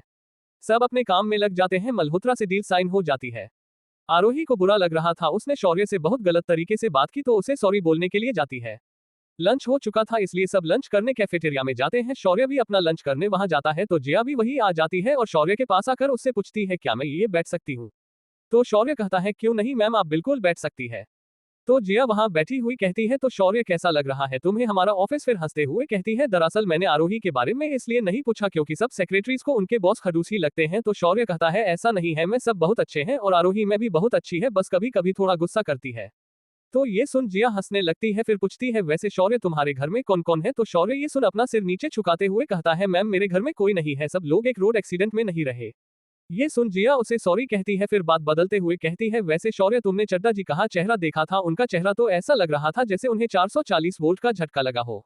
ये सुन शौर्य भी हंस ग्रिन ग्रिन ग्रिन देता है। तभी आरोही उस कैफेटेरिया में आती है और देखती है कि जिया और शौर्य दोनों हंसते हुए बातें कर रहे हैं। ये देख उसे बहुत गुस्सा पाउटिंग पाउटिंग आता है, पता नहीं क्यों, लेकिन जिया का शौर्य से चिपकना उसे बिल्कुल पसंद नहीं आ रहा था। वो आई तो थी सॉरी बोलने, लेकिन बिना कुछ कहे गुस्से से चली जाती है। अपने कैबिन में वो इधर उधर घूम रही थी और अपने आप से ही बातें करते हुए कहती है, देखो तो कैसे हंस हंस के बातें कर रहा था जिया से, जैसे कितने सालों से जानता हो। और ये जिया हैंडसम लड़का देखा नहीं कि लग जाती है चिपकने और गुस्से से आकर अपने चेयर पर बैठ जाती है। कुछ सोच वो शौर्य को फोन कर कैबिन में आने को कहती है। लंच भी अब तक खत्म हो चुका था। शौर्य आरोही के कैबिन में जाता है तो आरोही उसे कहती है, कल शाम सिंघानिया जी की 45 वेडिंग एनिवर्सरी है तो उनके लिए कुछ अच्छा सा गिफ्ट ले लेना, और हाँ शाम में मेरे घर पर ही आ जाना, हमें साथ में ही उनके यहाँ जाना है। ये सुन शौर्य अपना सिर हिलाता है, फिर देर रुक कर कहता है, मैं अगर और कुछ नहीं है तो मैं जाऊं, वो क्या है ना, मुझे अपना सामान शिफ्ट करना है, फिर वक्त नहीं मिलेगा इसीलिए। आरोही भी उसे जाने को बोल देती है और काम करने का नाटक करने लगती है। शौर्य वहां से निकल जाता है तो आरोही अपने मन में कहती है, क्या हो रहा है मुझे, मैं क्यों उसे किसी और के साथ देख नहीं पा रही हूँ, मैं पहले तो ऐसी नहीं थी, कहीं मुझे इससे प्यार? उद्धरण चिन्ह। फिर अपना सिर झटक कर कहती है, क्या आरोही क्या सोच रही है तू? और वो भी प्यार हो ही नहीं सकता है, अपना दिमाग काम में लगा, इधर उधर नहीं समझी। ये कह वो अपना दिमाग काम में लगाने लग जाती है। उधर शौर्य घर पहुंच अपना सारा सामान पैक करता है और फ्लैट पर भिजवा देता है। और अब बारी आती है गुप्ता अंकल की, कहकर बड़ी ही शान से गुप्ता अंकल के घर जाता है। वो दरवाजा खटखटाता है तो दरवाजा गुप्ता अंकल ही खोलते हैं। वो शौर्य को देख थोड़ा चौंक जाते हैं, फिर हंसते हुए कहते हैं, अरे शौर्य बेटा क्या हुआ, कुछ काम था क्या, मुझे बता दिया होता मैं आ जाता है। ये सुन शौर्य तंज भरी हंसी हंसते हुए कहता है, क्यों, ताकि आप फिर से वर्मा आंटी को देख सके। मैं जानता हूं कि आप मुझे से किराया मांगने के बहाने वर्मा आंटी को देखने आते थे और अपने शौक के चक्कर में आपने मेरी नाक में दम कर दिया था। मुझे क्या क्या नहीं सुनाया आपने, कभी निकम्मा तो कभी बेरोजगार, तंग आ गया था मैं। गुप्ता अंकल ये सुन गुस्से में कहते हैं, शौर्य ये तुम क्या बकवास कर रहे हो, तुम जानते हो तुम क्या कह रहे हो, मैंने तुम्हें घर किराए पर दिया और तुम मुझे ही बदनाम कर रहे हो, निकल जाओ मेरे घर से अभी के अभी और किराया देते हुए जाना। जिस पर शौर्य भी कहता है, हाँ तो रुकना ही कौन चाहता है, फिर हाथ पर चाबी और पैसे रखते हुए कहता है, ये रही आपके सड़े से मकान की चाबी, जिसका किराया उस बेकार घर के हिसाब से बहुत ज्यादा था, और ये रहा आपका किराया, और हाँ मैं बदनाम करने की कोशिश नहीं कर रहा हूँ, मेरे पास सबूत भी है, ये लो आरटी सबूत। आरटी शब्द सुन गुप्ता अंकल हैरान रह जाते हैं और पीछे मुड़कर देखते हैं तो वहां आरटी खड़ी अंकल को ही घूरे जा रही थी। अंकल अपना डर छिपाते हुए पूछते हैं, अरे शुरू तुम का कब आए? जिस पर शौर्य कहता है, वो तो शुरू से ही यहाँ पर है। फिर शौर्य आरटी को एक लिफाफा पकड़ाते हुए कहता है, ये लीजिए आरटी, आपने जो मांगा था मैं ले आया। आरटी वो लिफाफा लेकर देखती है जिसमें गुप्ता अंकल और वर्मा आरटी को फोटोज थी। ये देख आरटी गुस्से से डांडा उठाते हुए कहती है, मुझे पहले से ही शक था कि तुम्हारा चक्कर कहीं और चल रहा है, इसलिए मैंने शौर्य से कहकर तुम्हारे ऊपर नजर रखने को कहा था। आज तो मैं तुम्हें बताती हूँ, बड़ी आशिकी सवार है ना। ये कहकर वो गुप्ता अंकल को मारने लगती है। शौर्य का काम हो चुका था तो वो वहां से निकलकर संजय अंकल के पास आ जाता है। संजय अंकल उसे देखकर खुश हो जाते हैं और पूछते हैं, अरे बेटा शौर्य, तुम यहाँ इस वक्त आज ऑफिस नहीं गए क्या? जिस पर शौर्य कहता है, नहीं अंकल, वो मैं अपना सामान पैक करने आया था, मुझे कंपनी की तरफ से फ्लैट मिला है तो मैं वहां शिफ्ट हो रहा हूँ, शौर्य यहाँ से जा रहा है। सुन संजय अंकल उदास हो जाते हैं, क्योंकि एक वही तो था जो उनसे उनका हालचाल पूछा करता था, वरना उनके लड़के तो विदेश जाकर माँ बाप को तो भूल ही गए, बहुत अकेले हो गए थे संजय अंकल। लेकिन आज शौर्य भी जा रहा है, ये सोच वो और भी ज्यादा दुखी हो गए, लेकिन अपनी उदासी छुपाते हुए कहते हैं, अरे ये तो बहुत अच्छी बात है, ऐसे ही खूब तरक्की करो और खुश रहो। शौर्य उनका उदास चेहरा देख लेता है, वो उनके पैरों से पास बैठता हुआ कहता है, आप उदास क्यों हो रहे हैं अंकल, मैं हर हफ्ते आपसे मिलने आऊंगा ना, पक्का? तो अंकल हंसते हुए कहते हैं, ठीक है, लेकिन मुझे रोज फोन करना, समझे, और अपना ख्याल रखना और जल्दी मिलने आना। तो शौर्य उनके गले लगते हुए कहता है, बिल्कुल अंकल, मैं अपना ख्याल रखूंगा और आपसे मिलने भी आया करूंगा, ठीक है। फिर उनका आशीर्वाद लेकर वहां से निकल जाता है। वो अपने फ्लैट पर पहुंचता है, उसका सारा सामान पहले ही वहां पहुंचा दिया गया था। वो अपने फ्लैट की बालकनी में खड़ा होकर बाहर देख रहा था, जहां से पूरा शहर दिख रहा था।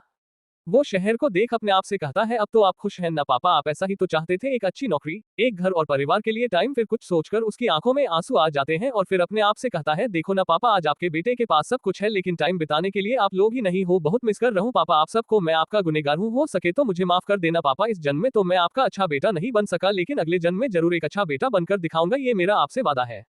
आज के लिए बस इतना ही, धन्यवाद। CH6 पार्टी में हंगामा। अगले दिन शौर्य कुछ जल्दी ही ऑफिस पहुंच जाता है ताकि वो अपना बचा हुआ काम पूरा कर सके, क्योंकि कल उसने हाफ डे ले लिया था, जिससे आरोही जी को काम में कोई दिक्कत ना हो। जिया जब ऑफिस आती है तो देखती है शौर्य पहले से ही काम कर रहा था, तो वो उसके पास जा उससे पूछती है, क्या बात है शौर्य जी, आज आप बड़े जल्दी ऑफिस आ गए? जिस पर शौर्य उसे बताता है कि कल हाफ डे ले लेने के कारण कुछ काम रह गया था, तो नहीं पूरा करने के लिए जल्दी ऑफिस आ गया था। वो दोनों बातें कर ही रहे होते हैं कि तभी प्रीति वहां आ जाती है और आते ही शौर्य से पूछती है, तो शौर्य घर की शिफ्टिंग अच्छे से हो गई, वैसे नया घर मिलने की पार्टी कब दे रहे हो? जिस पर शौर्य कहता है, अरे प्रीति, ऐसी कोई बात नहीं है, तुम जब चाहो तब हम पार्टी कर लेंगे, तुम कोई दिन बता देना, मैं तुम सबको ट्रीट दे दूंगा। तो जिया हंसते हुए कहती है, हमें ट्रीट नहीं, तुम्हारे हाथ का बना खाना खाना है। जिसे सुन शौर्य कहता है, तब तो और भी ठीक है, मेरे पैसे बच जाएंगे, लेकिन खाना तुम लोगों को अपनी रिस्क पर ही खाना होगा, खाने के बाद तुम्हारा क्या होगा ये मेरी जिम्मेदारी नहीं है। ये कहकर वो हंसने लगता है कि तभी आरोही उसके पीछे आकर खड़ी हो जाती है और उसे गुस्से से देखती हुई कहती है, ऑफिस में काम करने आते हो या हंसी मजाक करने? शौर्य तुरंत पीछे मुड़कर देखता है तो वहां उसे आरोही खड़ी हुई दिखाई देती है। वो तुरंत सॉरी में बोलकर अपना काम करने के लिए वहां से भाग जाता है। तो प्रीति और जिया भी धीरे से खिसक लेती है। शौर्य अपना सारा काम जल्दी जल्दी खत्म कर लेता है और फिर गिफ्ट लेने के लिए निकल जाता है। शाम में शौर्य गिफ्ट लेके आरोही के घर पहुंच जाता है। आज उसने blue shoot, white shirt and red tie के साथ पहना हुआ था, जिसमें वो काफी स्मार्ट लग रहा था। वो वहीं सोफे पर बैठ आरोही का इंतजार करने लगता है, तभी आरोही सीढ़ियों से नीचे आ रही होती है। आज उसने व्हाइट गाउन पहना हुआ था, खुले बाल, आंखों में काजल के साथ वो किसी अप्सरा से कम नहीं लग रही थी। जब शौर्य की नजर उस पर पड़ी तो शौर्य उसे देखता ही रह गया। आज पहली बार शौर्य ने आरोही को ध्यान से देखा था, उसकी नजरें आरोही पर से हटी नहीं रही थी। ऐसा ही कुछ हाल आरोही का भाई था, वो भी शौर्य को एकटक देखे जा रही थी। दोनों का दूसरे को देख रहे थे कि तभी वहां ड्राइवर आता है और कहता है, मैं साहब गाड़ी तैयार है। तक जाके दोनों होश में आते हैं और एक दूसरे से नजरें चुराने लगते हैं। फिर शौर्य अपनी नजरें चुराते हुए कहता है, मैं हमें चलना चाहिए। फिर दोनों पार्टी के लिए निकल जाते हैं। उधर जब वो दोनों पार्टी में पहुंचते हैं तो सबकी नजरें उन दोनों पर जाके टिक जाती है। वो दोनों एकदम अलग ही लग रहे थे, उन्हें देख के कोई भी नहीं कह सकता था कि वो दोनों बॉस और सेक्रेटरी हैं। जहां लड़कियां शौर्य को देख आहें भर रही थी, वहीं लड़के आरोही को देखे ही जा रहे थे। उन्हीं में से एक आदित्य सिंह भी था, सिंह ग्रुप ऑफ कंपनीज का मालिक, जो आरोही को बड़ी ही गंदी नजरों से देख रहा था। आरोही जाके मिस्टर एंड मिसेज सिंघानिया से मिलती है और उन्हें बधाई देती है। फिर कुछ देर बाद मिस्टर सिंघानिया स्टेज पर आते हैं और सबसे कहते हैं, हेलो लेडीज एंड जेंटलमैन, आज मेरी 45 वेडिंग एनिवर्सरी है। फिर मिसेज सिंघानिया की तरफ देख कहते हैं, थैंक यू शांति, मेरी जिंदगी में आने के लिए, मुझे इतने साल झेलने के लिए थैंक यू, मेरा हमेशा साथ देने के लिए, जब जब मुझे जरूरत पड़ी तुम मेरे लिए खड़ी रही, उसके लिए थैंक यू। तुम्हारे साथ जिंदगी के ये 45 साल कैसे गुजर गए पता ही नहीं चला। मैं भगवान से बस यही दुआ मांगता हूँ कि हर जन्म में तुम ही मेरी पत्नी बनो। तुम हो सब है, तुम हो तो हम है, तुम नहीं तो कुछ भी नहीं, कुछ भी नहीं। आई लव यू मिसेज शांति सिंघानिया। ये सुन शांति जी शर्मा जाती है। फिर पार्टी शुरू होती है। आरोही सबसे मिल रही होती है, लेकिन उसकी नजरें हमेशा शौर्य पर ही होती हैं, जो कि लड़कियों से घिरा हुआ था। ये देख आरोही को बहुत जलन होती है, लेकिन वो कुछ कर भी तो नहीं सकती थी और मन में कहती है, देखो तो इसे कैसे हंस हंस कर लड़कियों से बातें कर रहा है, आखिर यही तो करने आया ही था यहाँ। और ये लड़कियां भी, इन्हें उसके अलावा कोई और नहीं दिखता है क्या? जिसे देखो शौर्य से ही चिपकने आ रही है। मन तो कर रहा है मुंह नोच लूं सबका, बड़ी आय शौर्य से चिपकने वाली हूँ। वहीं किसी की नजर बराबर आरोही पर होती है, वो और कोई नहीं आदित्य सिंह था। वो आरोही के पास जा उससे डांस के लिए पूछता है, तो आरोही भी ना जाने क्यों, लेकिन ये सोचकर कि शौर्य शायद थोड़ा जले तो उसे जलाने के लिए उसके साथ डांस करने लगती है। फिर सा बभी धीरे धीरे डांस शुरू कर देते हैं। वहीं शौर्य आरोही को किसी और के साथ डांस करता देख ना जाने क्यों, लेकिन उसे अच्छा नहीं लगा, उसे बर्दाश्त ही नहीं हो रहा था किसी का आरोही के पास आना। उसका मन कर रहा था कि वो उस आदमी की जान ले लेकिन वो भी कुछ नहीं कर सकता था। दोनों ही एक दूसरे का किसी दूसरे के साथ होना अच्छा नहीं लग रहा था, लेकिन कोई भी कुछ नहीं कह सकता था। दोनों ही एक दूसरे को जलाने के लिए ना चाहते हुए भी दूसरे के साथ डांस कर रहे थे। फिर पार्टनर्स चेंज होते हैं तो अब की बार आरोही और शौर्य एक दूसरे के साथ आ जाते हैं। दोनों को ही एक दूसरे का साथ पाकर एक अलग ही सुकून मिलता है, मानो दिन भर बाहर भटक कर इंसान अपने घर को आता है उस समय वो जो महसूस करता है वैसी ही फीलिंग दोनों को आ रही थी। दोनों एक दूसरे की आंखों में देख रहे थे, उन दोनों को तो जैसे दिन दुनिया से कोई मतलब ही नहीं रहा। दोनों एक दूसरे की आंखों में कहीं खो से जाते हैं और डांस करते रहते हैं। उन्हें होश तब आता है जब डांस खत्म हो जाता है और सब लोग तालियां बजाने लगते हैं, तब जाके दोनों एक दूसरे से अलग होते हैं। वो दोनों ही इस समय एक दूसरे से नजरें नहीं मिला रहे थे, लेकिन दोनों को ही एक दूसरे से अलग होकर ना जाने क्यों कुछ खाली खाली सा लग रहा था। ये सब देख आदित्य गुस्से से पागल हो जाता है। वो आरोही को पाने की चाहत रखने लगता है। आदित्य की इमेज समाज में कुछ अच्छी नहीं थी, लड़कियों को लेकर वो हमेशा ही बदनाम रहता था। आए दिन उसके साथ नई लड़कियां दिखती थी, वो एक लड़की से बहुत जल्दी ही बोर हो जाता था, लेकिन जब से उसने आरोही को देखा है तब से वो उसे पाने की चाहत रखने लगा। उसे आरोही किसी भी कीमत पर चाहिए थी, तो वो आरोही को अपना बनाने की प्लानिंग करने लगता है। लेकिन जब शौर्य की नजर आदित्य पर पड़ती है तो उसे कुछ सही नहीं लगता है, लेकिन वो उस पर ध्यान नहीं देता है। उधर आदित्य शराब के ग्लास पर ग्लास पिए जा रहा था, फिर उठकर आरोही के पास आते हुए कहता है, आरोही जी आपके पास तो हमसे बात करने के लिए वक्त ही नहीं है। आरोही उसे देखती है तो उसे कुछ अजीब सा लगता है। भगवान ने लड़कियों को एक तरह की स्पेशल पावर दे रखी है जिससे उन्हें ये पता चल जाता है कि कौन उन्हें किस नजर से देख रहा है। डांस करते वक्त भी उसे कुछ अजीब सा लग था, लेकिन तब उसने ज्यादा ध्यान नहीं दिया था क्योंकि उस वक्त उसका ध्यान शौर्य को देखने में था। लेकिन अभी उसे कुछ गलत लगा, लेकिन उसने कुछ कहा नहीं कि तभी आदित्य आरोही का हाथ पकड़ने की कोशिश करते हुए कहता है, आरोही जी एग्जाम तो हमारे साथ भी हो जाए। तो आरोही तुरंत अपना हाथ पीछे खींचते हुए कहती है, जी नहीं मैं शराब नहीं पीती।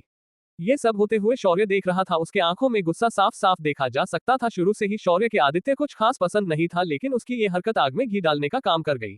उधर आदित्य इस बात से बुरी तरह चिढ़ जाता है, लेकिन फिर अपना गुस्सा दबाते हुए शांति से कहता है, कोई बात नहीं, आप पीती नहीं है तो कम से कम हमारे साथ बैठ तो सकती है ना। आदित्य उसकी कमर पर हाथ रखने वाला ही होता है कि शौर्य तब तक आरोही को अपने पास खींच लेता है, जिससे आरोही शौर्य के सीने से जा लगती है। उसकी तेज चल रही धड़कने आरोही को साफ साफ सुनाई दे रही थी, तो आरोही की भी धड़कने एकदम से बढ़ जाती है। उसे शौर्य की सीने लगे हुए आज पहली बार एक अलग सा सुकून मिल रहा था। उसे ऐसा लग रहा था जैसे वो इस जगह सबसे ज्यादा सेफ है।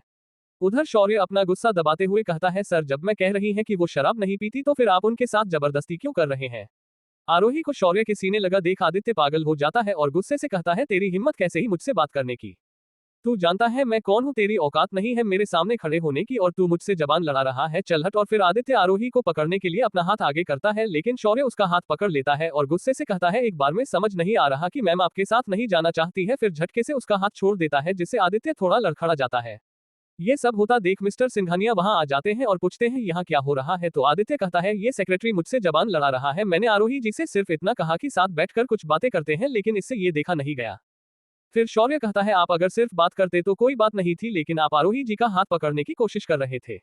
जिसे सुन आदित्य साफ साफ इनकार कर देता है और कहता है, ये साफ झूठ बोल रहा है, तू मामूली सा 2 कौड़ी का सेक्रेटरी है तो सेक्रेटर बड़ी ही बनकर ही रहा, आरोही जी का बॉयफ्रेंड बनने की कोशिश ना कर, समझा।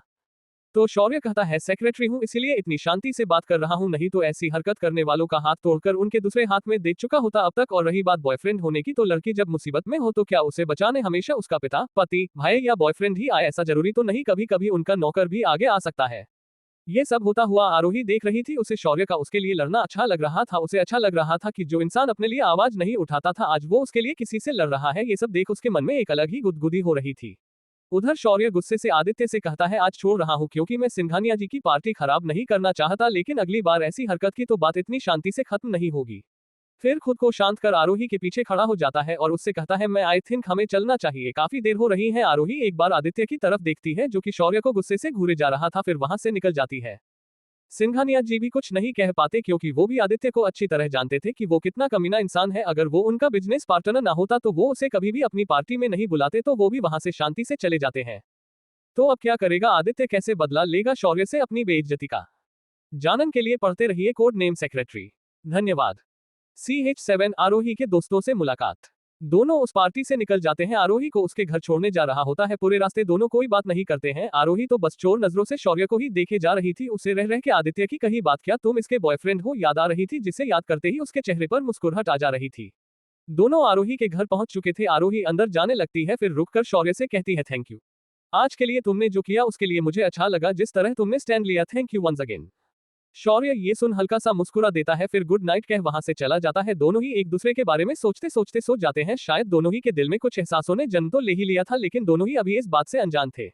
अगले दिन दोनों ऑफिस आते हैं। आज सारा दिन काम ज्यादा था, इसलिए उन दोनों को बात करने का वक्त ही नहीं मिला। ऑफिस खत्म होने के बाद आरोही जाने लगती है तो देखती है शौर्य खड़ा बस का वेट कर रहा है, तो वो सोचती है कि उसे ड्रॉप कर दे। वो वहां जा ही रही होती है कि देखती है जिया पहले ही वहां पहुंच चुकी थी। जिया वहां शौर्य को खड़ा देखती है तो उसे साथ चलने को कहती है, जिसे शौर्य भी मान जाता है। दोनों को एक साथ जाता देख आरोही को अच्छा नहीं लगा, कहीं ना कहीं उसे जिया से जलन होने लगी थी। वो गुस्से से घर की ओर चल देती है। वहीं कार में जिया शौर्य से पूछती है, तो शौर्य जी कैसा रहा आज का दिन? तो शौर्य कहता है, अच्छा था मैम। जिया अपने लिए मैं सुन चीर जाती है और हल्के गुस्से से कहती है, आप मुझे मैं मत बोला कि जिया मुझे अच्छा नहीं लगता, जस्ट कॉल मी जिया। तो शौर्य कहता, ठीक है, लेकिन आपको भी मुझे शौर्य कहना होगा। शौर्य जी नहीं तो जिया कहती है, ठीक है। फिर कुछ देर रुककर जिया कहती है, पता है शौर्य जी। ये सुन शौर्य उसे घूर कर देखता है तो जिया अपनी गलती सुधारते हुए कहती है, ओके सॉरी शौर्य, आपको पता है मैं मेरी मम्मी पापा की इकलौती संतान हूँ। मुझे हमेशा से एक भाई चाहिए था, लेकिन मुझे मिला ही नहीं। उस दिन आपको जब पहली बार देखा था तो पता नहीं क्यों, लेकिन आपको भाई बोलने का मन किया, तब से मैं आपको भाई बोलना चाहती थी। अगर आपको कोई परेशानी ना हो तो क्या मैं आपको शौर्य भाई बुला सकती हूँ? ये सुन शौर्य एकदम शांत हो गया। उसके कानों में एक आवाज गुंजने लगी, शौर्य भाई, शौर्य भाई, जिससे उसके आंखों में आंसू आ गए। जिसे देख जिया घबराते हुए कहती है, शौर्य आप ठीक तो हैं? अगर आपको बुरा लगा तो आई एम सॉरी। ये सुन शौर्य होश में आते हुए कहता है, नहीं नहीं, ऐसी कोई बात नहीं है, आप मुझे शौर्य भाई बुला सकती है, लेकिन क्या मैं आपको गुड़िया बुला सकता हूँ? ये सुन जिया चौंकती हुई कहती है, आपको कैसे पता मेरे घर का नाम गुड़िया है? दरअसल मुझे घर में सब गुड़िया ही बुलाते हैं। तो शौर्य कहता है मुझे नहीं पता था, वो दरअसल मैं अपनी बहन को गुड़िया ही बुलाता था, मुझे आप में वही नजर आती है तो इसलिए बस। तो जिया कहती है, क्यों नहीं भाई, आज शौर्य को एक बहन मिल गई थी और जिया को एक भाई, दोनों ही खुश थे। जिया उसे फ्लैट पर छोड़कर चली जाती है तो शौर्य उसे जाते हुए देखता रहता है और मन में सोचता है, ये सच में बिल्कुल गुड़िया की तरह है। ये कह वो अपने फ्लैट की तरफ बढ़ जाता है। उसका फ्लैट 13वें माले पर था, जहां से पूरा शहर दिखता था। अगले दिन प्रीति सिंगापुर जाने के लिए निकल रही होती है तो शौर्य उसे एयरपोर्ट छोड़ने जाता है। तो जाते वक्त प्रीति शौर्य से कहती है, शौर्य मैं का ख्याल रखना, वो बाहर से भले ही कितनी सख्त दिखती हो लेकिन अंदर से उतनी ही नर्म है। उनके माँ के जाने के बाद उन्हें कभी प्यार नहीं मिला सर, हमेशा बिजनेस में बिजी रहे, शायद इसीलिए मैं थोड़ी चिड़चिड़ी हो गई है, लेकिन दिल की बहुत अच्छी है, तुम उनका ख्याल रखना। तो शौर्य कहता है, ओके प्रीति, मैं उनका ख्याल अच्छे से रखूंगा, तुम बेफिक्र होके जाओ। तो प्रीति भी उसे बाय बोलकर निकल जाती है।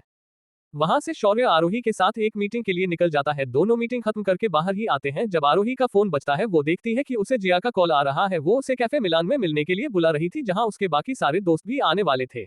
तो आरोही भी कहती है, ठीक है वो उसी तरफ है, तुम लोग आ जाओ, मैं सीट बुक करवा देती हूँ, फोन रख। वो शौर्य कैफे मिलान में 6 सीट्स बुक कर दो। शौर्य तुरंत 6 सीट्स बुक कर देता है। आरोही सबको मैसेज कर देती है, लेकिन उसे वहां ट्रैफिक की वजह से पहुंचने में देर हो जाती है। वो वहां पहुंचती है तो देखती है बाकी सब पहले ही आ चुके थे। और रया देखता है वहां 2 लड़के और 2 लड़कियां थी, उनमें से एक जिया ही थी। जिया शौर्य को देख उछल पड़ती है और तुरंत उसके पास चली जाती है और सबसे परिचय कराती है कि ये है अनिल और रश्मि। अनिल एक लॉयर है और रश्मि एक एनजीओ चलाती है। दोनों ने 2 साल पहले ही शादी कर ली थी। फिर वो दूसरे लड़के की तरफ देख कहती है, ये है गौरव, ये एक पुलिस वाले हैं। फिर सबसे शौर्य को मिलाती हुई कहती है, ये है शौर्य, आरोही के सेक्रेटरी। फिर सब बैठ जाते हैं। जिया सबको शौर्य के बारे में हंस के बता रही होती है, लेकिन वहां 2 लोग थे जिन्हें जिया और शौर्य की नजदीकियों से परेशानी थी। वो थे आरोही और गौरव। दरअसल गौरव जिया को कॉलेज टाइम से पसंद करता था, लेकिन कभी कह नहीं पाया क्योंकि उसकी हिम्मत ही नहीं हुई। वहीं आरोही को जिया से जलन हो रही थी। गौरव तंज कसते हुए कहता है, तो इसमें इतना बड़ा चढ़ा के कहने की क्या बात है, आखिर ये है तो एक सेक्रेटरी ही। जिसे सुन आरोही और जिया दोनों को ही अच्छा नहीं लगा। तो जिया गुस्से से कहती है, ये कोई मामूली सेक्रेटरी नहीं है, एक बहुत ही कूल सेक्रेटरी है। पता कुछ दिन पहले एक डील जो किसी से नहीं हो रही थी वो इन्होंने चुटकियों में कर दी थी, और कोई भी काम जो लोग नहीं कर पाते वो ये आराम से कर देते हैं। फिर शौर्य की तरफ मुड़ते हुए पूछती है, हाँ डील से याद आया, आपने बताया नहीं कि आखिर आपने वो डील कैसे किया था? तो शौर्य पहले नहीं बताना चाह रहा था, लेकिन जब जिया ने कहा, प्लीज शौर्य भाई बताओ ना कैसे किया था। उसकी ये बात सुन 2 लोग तो बड़े खुश हो गए थे। वो और कोई नहीं आरोही और गौरव थे। उनके मन की सारी उलझनें दूर हो चुकी थी, दोनों फालतू ही शक कर रहे थे। जिया ने जब शौर्य को भाई कहा तो शौर्य ने कहा, तू ना गुड़िया चिट्ठी पकड़ लेती है, अच्छा चल बताता हूँ। लेकिन जब वो सिर उठाकर देखता है तो पाता है सब शौर्य और जिया को ही देखे जा रहे थे। उसे थोड़ा आश्चर्य होता है कि सब उसे ऐसे क्यों देख रहे हैं। तो अनिल कहता है, तुमने अभी अभी क्या कहा जिया को? क्या तुमने उसे गुड़िया कहा? जिस पर शौर्य कहता है, हाँ तो इसमें इतना चौंकने वाली कौन सी बात है? तो अनिल बताता है कि जिया को अपने आप को गुड़िया कहलवाना बिल्कुल पसंद नहीं है। वो हमेशा चिढ़ जाती थी जब भी कोई उसे गुड़िया कहता था, लेकिन आज तो वो बिल्कुल भी नहीं चिढ़ी। जिस पर जिया कहता है, हाँ तो पहले शौर्य भाई भी तो नहीं थे। अच्छा ये सब छोड़ो भाई, आप बता रहे थे ना, प्लीज बताओ। तो शौर्य बताना शुरू करता है और कहता है, सिंपल ऑब्जर्वेशन एंड इन्फॉर्मेशन। ये शौर्य जब ये कहता है तो किसी को भी उसकी बात समझ नहीं आती है। आरोही भी उसकी बातों का मतलब समझ नहीं पाती। तब शौर्य बताता है, उस दिन जब मल्होत्रा बात कर रहा था वो बार बार घड़ी की तरफ देख रहा था, कभी फोन चेक करता तो कभी सेक्रेटरी से बात करता। हालांकि उसके चेहरे पर कोई भाव नहीं थे, लेकिन उसकी आंखों में बेचैनी साफ साफ दिख रही थी। वो बार बार अपने हाथों की उंगलियों को फोड़ता, जिससे पता चल रहा था कि वो नर्वस है, लेकिन दिखाना नहीं चाहता था। फिर मैंने सोचा कि आखिर ऐसी क्या बात है कि वो इतना नर्वस है। मुझे कुछ ठीक नहीं लगा, तो मैं बाहर जाकर अपने एक दोस्त जो कि मल्होत्रा की कंपनी में काम करता है उससे बात की, तो पता चला कि ये मल्होत्रा बहुत गड़बड़ आदमी है, कभी कोई काम नहीं करता है, सब पर रोब झाड़ता रहता है। उसके ऊपर हिरासमेंट के आरोप भी लग चुके हैं, लेकिन वो बच जाता था। फिर कंपनी के CEO ने उसे खूब सुनाया और उसे उस दिन 1 बजे तक की मोहलत दी थी और कहा था कि अगर वो एक डील नहीं कर पाया तो अपना बोरिया बिस्तर यहाँ से बांध ले, इसलिए वो इतना नाटक कर रहा था। दरअसल उसने ये डील तो हमारी कीमत पर ही साइन करनी थी, लेकिन वो मोलभाव कर रहा था ताकि बाकी के पैसे वो अपनी जेब में डाल सके। और रही बात सिंघानिया से डील की, तो उन्होंने तो पहले ही इस डील को ना कर दिया था। वो बस हमें धमकी दे रहा था, उसकी सारी उम्मीद बस हमसे ही थी, लेकिन वो इससे भी कुछ पैसे बनाना चाहता था, जिसकी वजह से वो हमसे मोलभाव कर रहा था।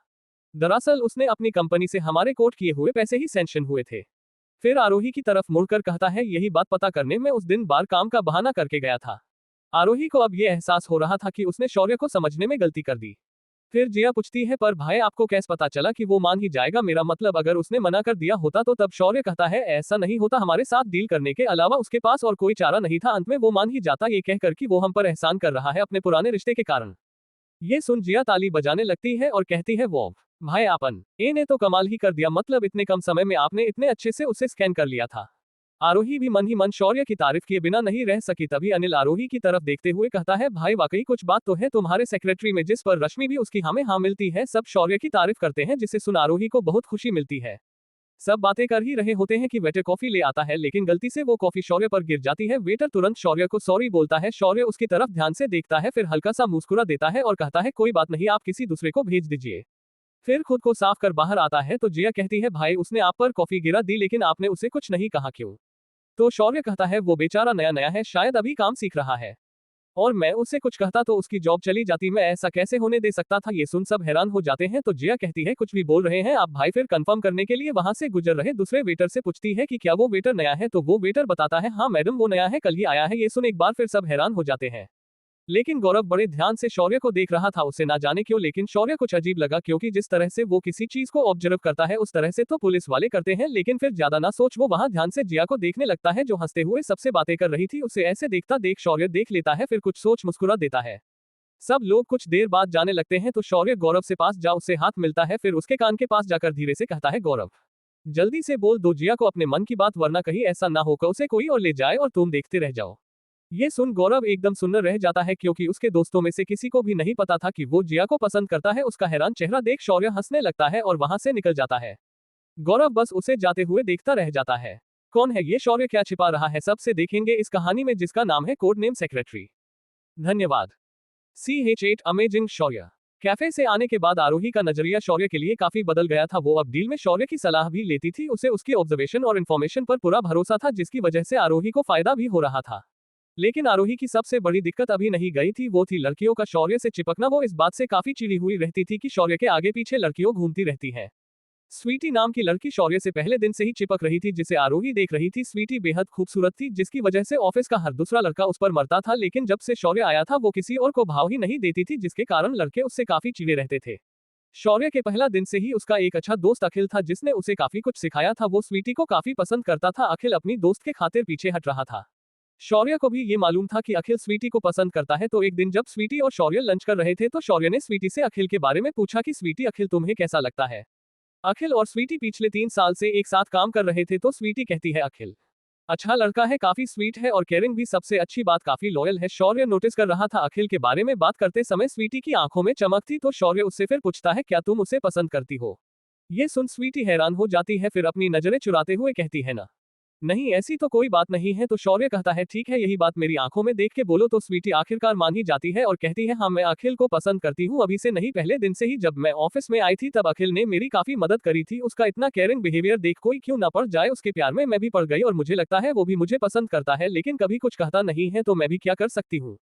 मैं पिछले 3 साल से उसके कहने का वेट कर रही हूँ, लेकिन वो है कि कहता ही नहीं। ये सुन शौर्य हल्का मुस्कुरा देता है और कहता है, ठीक है आज रात कैफे ब्लू मून में वो तुम्हें अपने मन की बात बताएगा, तैयार रहना।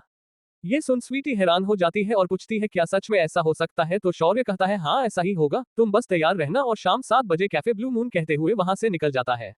ये सब दूर बैठे कोई देख रहा था जिसे शौर्य और स्वीटी की नजदीकियां खल रही थी। वो गुस्से से कहती है, जिसे देखो उसे ही शौर्य से चिपकना रहता है, पता नहीं क्या जादू है इस शौर्य में। वो और कोई नहीं अपनी आरोही मैडम ही थी जो दूर से ही शौर्य और स्वीटी को साथ देख अपना खून जला रही थी। फिर कैबिन में आके शौर्य को फोन कर कैबिन में आने को कहती है। शौर्य जब आता है तो उसे कोई काम पकड़ा देती है और फिर बहाने से पूछती है, क्या बात है आजकल तुम और स्वीटी बहुत क्लोज हो रहे हो। शौर्य समझ रहा होता है कि क्यों आरोही उससे ये सवाल कर रही है, क्योंकि आज उसने आरोही को कैफेटेरिया में देखा था। लेकिन फिर भी पूछता है, मैं आप क्या कह रही हैं, मुझ कुछ समझ नहीं आ रहा है। तो आरोही साफ साफ पूछती है कि क्या तुम्हारे और स्वीटी के बीच कुछ चल रहा है। तो शौर्य कहता है, मैं पहले तो ये कि हमारे बीच ऐसा कुछ नहीं है, और दूसरी बात अगर ऐसा कुछ है भी तो आपको इससे दिक्कत नहीं होनी चाहिए। तो आरोही तपाक से बोलती है, क्यों नहीं होनी चाहिए, वो तुम्हारे साथ इतना क्यों चिपकती है। ये बात आरोही बोल तो देती है, लेकिन बोलने के बाद उसे ये एहसास होता है कि उसे ये नहीं कहना चाहिए था। तो अपनी बात संभालते हुए कहती है, मेरा मतलब है कि अखिल को तुम्हारा उसके साथ रहना पसंद नहीं आएगा। वो शायद स्वीटी को चाहता है, तो तुम अपने दोस्त के साथ ही ऐसा कैसे कर सकते हो। शौर्य उसे हैरानी से देखता है और पूछता है, आपको कैसे पता कि अखिल स्वीटी को पसंद करता है। तो आरोही कहती है, इसमें ना समझने वाली कौन सी बात है, वो तो कोई भी अखिल को देख के बता सकता है। जिस तरह से वो स्वीटी को देखता है वो उसे पसंद करता है। तो शौर्य कहता है, यही तो बात है कि अखिल स्वीटी को पसंद करता है, लेकिन बोलने से डरता है। स्वीटी भी उससे पसंद करती है, लेकिन वो अखिल के बोलने का इंतजार कर रही है। ये सुन आरोही के चेहरे पर मानो 440 वोल्ट की चमक आ जाती है। वो धीरे से कहती है, चलो शुक्र है। जिसे शौर्य सुन नहीं पाता तो पूछता है, क्या मैं आपने कुछ कहा। तो आरोही हड़बड़ा जाती है और कहती है, ना नहीं, मैं तो ये कह रही थी कि अखिल को उसे बोल देना चाहिए। तो शौर्य कहता है, आप ठीक कह रही हैं। मैं आज शाम 7 बजे अखिल अपने मन की बात स्वीटी को बताएगा, लेकिन इसमें मुझे आपकी मदद चाहिए। तो आरोही कहती है, मैं इसमें क्या मदद कर सकती हूँ। तो शौर्य उसे कहता है, मैं आप बस अखिल को किसी तरह ये बता दीजिए कि आज मैं स्वीटी को कैफे ब्लू मून में प्रपोज करने वाला हूँ, बस इतनी मदद कर दीजिए। वो वहां तुरंत भागता हुआ आएगा। तो आरोही पूछती है, क्या ये करना ठीक होगा, मतलब कहीं अखिल नहीं आया। तो जिस पर शौर्य कहता है, नहीं, मैं वो आएगा, जरूर आएगा। तो आरोही कहती है, ठीक है, जाओ तुम बाकी सारे काम करो, मैं ये कर दूंगी। तो शौर्य उसे थैंक यू कहता है और चला जाता है। आरोही बैठे हुए ये सोचने लगती है कि क्या हो रहा है उसे। वो तो प्यार व्यार को वेस्ट ऑफ टाइम मानती थी और आज वो खुद किसी की लव लाइफ बनाने की कोशिश कर रही है। वो कुछ देर यही सब सोचती है, फिर अपने ख्यालों को झटक कर अखिल को बुलाती है। अखिल जब आरोही के कैबिन में आता है तो आरोही उसे कुछ काम देती हुई कहती है, ये लो अखिल, ये कुछ फाइल है, इन्हें चेक कर लो, आज शौर्य हाफ डे ले रहा है। ये सुन अखिल पूछता है, क्यों, मैं क्या हुआ उसे। तो आरोही बताती है, नहीं उसे कुछ नहीं हुआ, शायद वो आज स्वीटी को प्रपोज करने जा रहा है, तो शायद उसकी ही तैयारी करने के लिए हाफ डे लिया है। ऐसा मैंने उसे बात करते हुए सुना था कि वो कैफे ब्लू मून में आज शाम वो स्वीटी को प्रपोज करने वाला है। ये सुन अखिल के मानो पैरों तले जमीन ही खिसक जाती है। वो एकदम बूथ बने खड़ा रहता है, जिसे देख आरोही कहती है, क्या हुआ अखिल, सब ठीक है ना। तो अखिल कहता है, हाँ हाँ, मैं सब ठीक है, मैं जाता हूँ, बोलकर वो वहां से निकल जाता है। वो वहां से निकल अपने डेस्क पर जाकर बैठता है और कुछ काम करने लगता है, लेकिन उसके मन में आरोही की कही हुई बातें ही चल रही होती है। वो खुद से पूछता है, क्या मैं उसके बिना रह पाऊंगा, मैं उसे नहीं छोड़ सकता। वो देखता है घड़ी में 5:03 बज रहे हैं, अगर वो अभी निकलेगा तो टाइम से पहुंच जाएगा। वो वहां से तुरंत निकल जाता है। उसे जाते देख आरोही शौर्य को फोन कर बताती है कि अखिल यहाँ से निकल गया है। अखिल जल्दी जल्दी कैफे ब्लू मून पहुंचता है तो देखता है पूरा cafe white and red balloon से सजा हुआ है और बीच में एक टेबल पर केक रखा हुआ है। वो तुरंत अंदर जाता है तो देखता है स्वीटी पीछे की तरफ मुंह करके खड़ी थी। उसने आज पिंक कलर का गाउन पहन रखा था, खुले बालों में बहुत प्यारी लग रही थी। अखिल बिना वक्त गंवाए स्वीटी से कहना शुरू करता है, आई लव यू स्वीटी, मैं तुमसे बहुत प्यार करता हूँ। मैंने जब तुम्हें पहली बार ऑफिस में देखा था तब से ही तुम्हें पसंद करता हूँ, लेकिन कभी कहने की हिम्मत नहीं हुई, सोचा शायद तुम खुद समझ जाओ, लेकिन मैं गलत था। प्यार भले दो तरफा हो, लेकिन इकरार इश्क से आपके साथी को तसल्ली मिलती है कि आपका साथी आपसे और सिर्फ आपसे ही प्यार करता है। मैं भी तुमसे बहुत प्यार करता हूँ स्वीटी, तुम्हें बहुत खुश रखूंगा, तुम्हें कभी किसी चीज की कमी नहीं होने दूंगा। प्लीज स्वीटी कुछ तो बोलो। स्वीटी कुछ नहीं बोलती तो अखिल बोलता है, कुछ तो बोलो स्वीटी, हाँ या ना कुछ तो बोलो। लेकिन जब स्वीटी तब भी नहीं बोलती तो वो उठकर स्वीटी के पास जा उसे पलटता है तो देखता है वो स्वीटी नहीं थी। ये देख अखिल चौंक जाता है और पीछे पलटता हुआ कहता है, स्वीटी अपने हाथ बांधे खड़ी थी। अखिल उसके पास जाता है, वो उसके करीब जाता है कि तभी स्वीटी उसे एक थप्पड़ मार देती है। अखिल को कुछ समझ नहीं आता है कि अभी अभी क्या हुआ। वो कुछ पूछता उससे पहले स्वीटी उसके गले लगे रोने लगती है। वो रोते हुए ही बोलने लगती है, गधे हो तुम, एक नंबर के, एक छोटी सी बात बोलने के लिए तुमने 3 साल लगा दी, अगर तभी बोल दिया होता तो अब तक तो हमारी शादी भी हो चुकी होती। सच में बहुत बड़े वाले गधे हो तुम, तुम्हें ये समझ नहीं आया कि मैं भी तुमने प्यार करती हूँ। आई लव यू टू अखिल। अखिल तो ये सुन जैसे एकदम बूथ बन चुका था। उसे होश तब आता है जब स्वीटी उसे हिलाती है। वो होश में आ एक बार फिर स्वीटी को गले लगा लेता है और कहता है, क्या सच में स्वीटी तुम मुझसे प्यार करती हो। तो ये सुन स्वीटी चिढ़ते हुए कहती है, नहीं नहीं, मैं तो इन दीवारों से कह रही थी। ये सुन अखिल हंस देता है। वो दोनों टेबल के पास आ केक काटते हैं जिस पर आई लव यू स्वीटी लिखा होता है। वो लोग केक काट ही रहे होते हैं कि उनके पीछे से आवाज आती है, अकेले अकेले खाएगा क्या, हम भी हैं। अखिल पीछे मुड़ता है तो देखता है वहां शौर्य और आरोही खड़े थे। दरअसल आरोही तो नहीं आना चाहती थी, लेकिन शौर्य ने कहा कि उनकी लव स्टोरी में वो भी शामिल है तो उनकी खुशियों में भी उसे शामिल होना चाहिए, तो वो भी वहां आ जाती है। अखिल उन दोनों को देख कुछ समझ नहीं पाता, लेकिन स्वीटी उन्हें देख हंस देती है तो अखिल को भी समझ आ जाता है कि उन लोगों ने मिलकर उसे बेवकूफ बनाया है। शौर्य उसके पास जा उसे गले लगते हुए कहता है, तूने कैसे सोच लिया कि मैं तेरे प्यार के बीच आऊंगा। ये सुन अखिल उसे थैंक यू कहता है, थैंक यू यार ये सब करने के लिए, वरना सच में मैं शायद कभी नहीं कह पाता। फिर आरोही की तरफ मुड़कर कहता है, थैंक यू, मैं आपने मेरे लिए ये सब किया, मैं बहुत खुश हूँ कि आप मेरी खुशियों में शामिल हुई। इट मीन से लोट टू अस। फिर स्वीटी और अखिल मिलके केक काटते हैं और एक दूसरे को खिलाते हैं। वो दोनों बहुत खुश थे, जिसे देख आरोही मन में सोचती है, सही कहा था शौर्य ने, खुशी अकेले जीने में नहीं, सबको साथ लेकर मिलकर जीने में है। सब होने के बाद शौर्य और आरोही वहां से निकल जाते हैं ताकि स्वीटी और अखिल साथ में टाइम स्पेंड कर सके। वहां से निकलते वक्त आरोही शौर्य से कहती है थैंक यू, तो शौर्य पूछता है किस लिए, तो आरोही कहती है मुझे ये बताने के लिए कि अकेले जीने में वो खुशी नहीं है जो सबको साथ खुश रखते हुए जीने में है। तो शौर्य कहता है मैं जानता हूँ अकेले जीना किसे कहते हैं, मैं भी अकेला रहता हूँ, इसीलिए मुझे पता है कि अकेले रहना कितना मुश्किल है। अगर आपके पास कोई ना हो तो आप कैसा महसूस करते हैं, मुझे पता है कैसा महसूस होता है जब आपको पता हो कि घर जाने पर कोई नहीं है जो आपसे ये पूछे कि कैसा रहा आपका दिन। सच कहूं तो उस समय घर जाने का मन ही नहीं होता, जिंदगी अंधेरे में जाने लगती है जहां से निकलना बहुत मुश्किल होता है। आरोही उसकी बातें बड़ी ध्यान से सुन रही थी, उसे लग रहा था कि जैसे शौर्य ने अपने अंदर कई गम छुपा रखे हो। वो दोनों एक दूसरे को देख ही रहे थे कि आरोही के पास अनिल का फोन आता है। वो फोन उठाती है तो अनिल कहता है, आरोही याद है ना कल हमें रेंजर्स क्लब जाना है, तो आरोही कहती है हाँ मुझे याद है, मैं कैसे भूल सकती हूँ कि हर महीने की आखिरी संडे को हम लोग वहां जाते हैं, मैं पहुंच जाऊंगी। तो अनिल कहता है सही कहा, लेकिन अब की बार तुम अकेले मत आना, अपने साथ शौर्य को भी लाना, अब वो भी तो हमारा दोस्त है। तो आरोही कहती है ठीक है मैं उसे ले आऊंगी, वैसे भी हमें कल एक मीटिंग के लिए जाना है तो वहीं से मैं और शौर्य आ जाएंगे। ठीक है कहकर फोन कर देती है।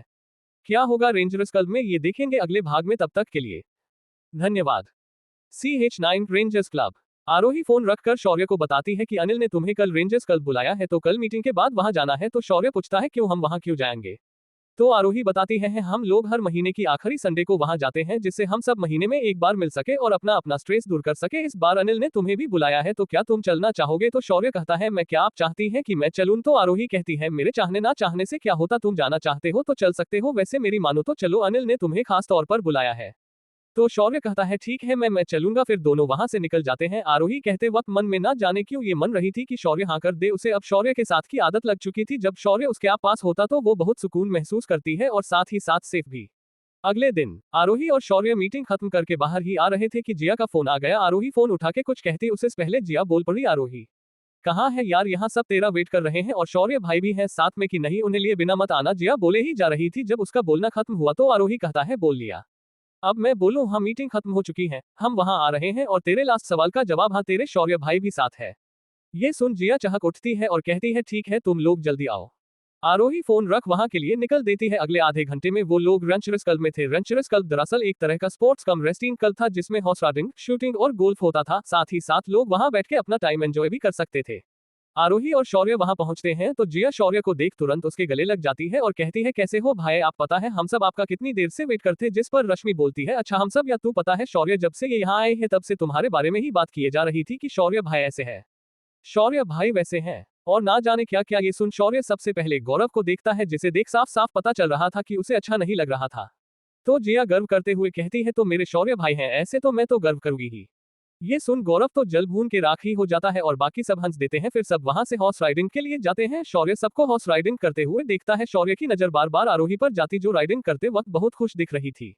उसका हंसता हुआ चेहरा शौर्य को सुकून पहुंचा रहा था। वहां से वो लोग शूटिंग करने जाते हैं जहां गौरव को मौका मिलता है शौर्य को नीचा दिखाने का, तो वो कहता है शौर्य क्यों ना एक एक मैच हो जाए, देखते हैं कौन जीता है। शौर्य समझ रहा होता है कि क्यों वो उससे मैच करना चाहता है, लेकिन शौर्य उसे मना कर देता है ये कह के कि उसे शूटिंग नहीं आती, जिस पर जिया उसका साथ देते हुए कहती है और नहीं तो क्या भाई ने थोड़ी ही कोई ट्रेनिंग ले रखी है शूटिंग में।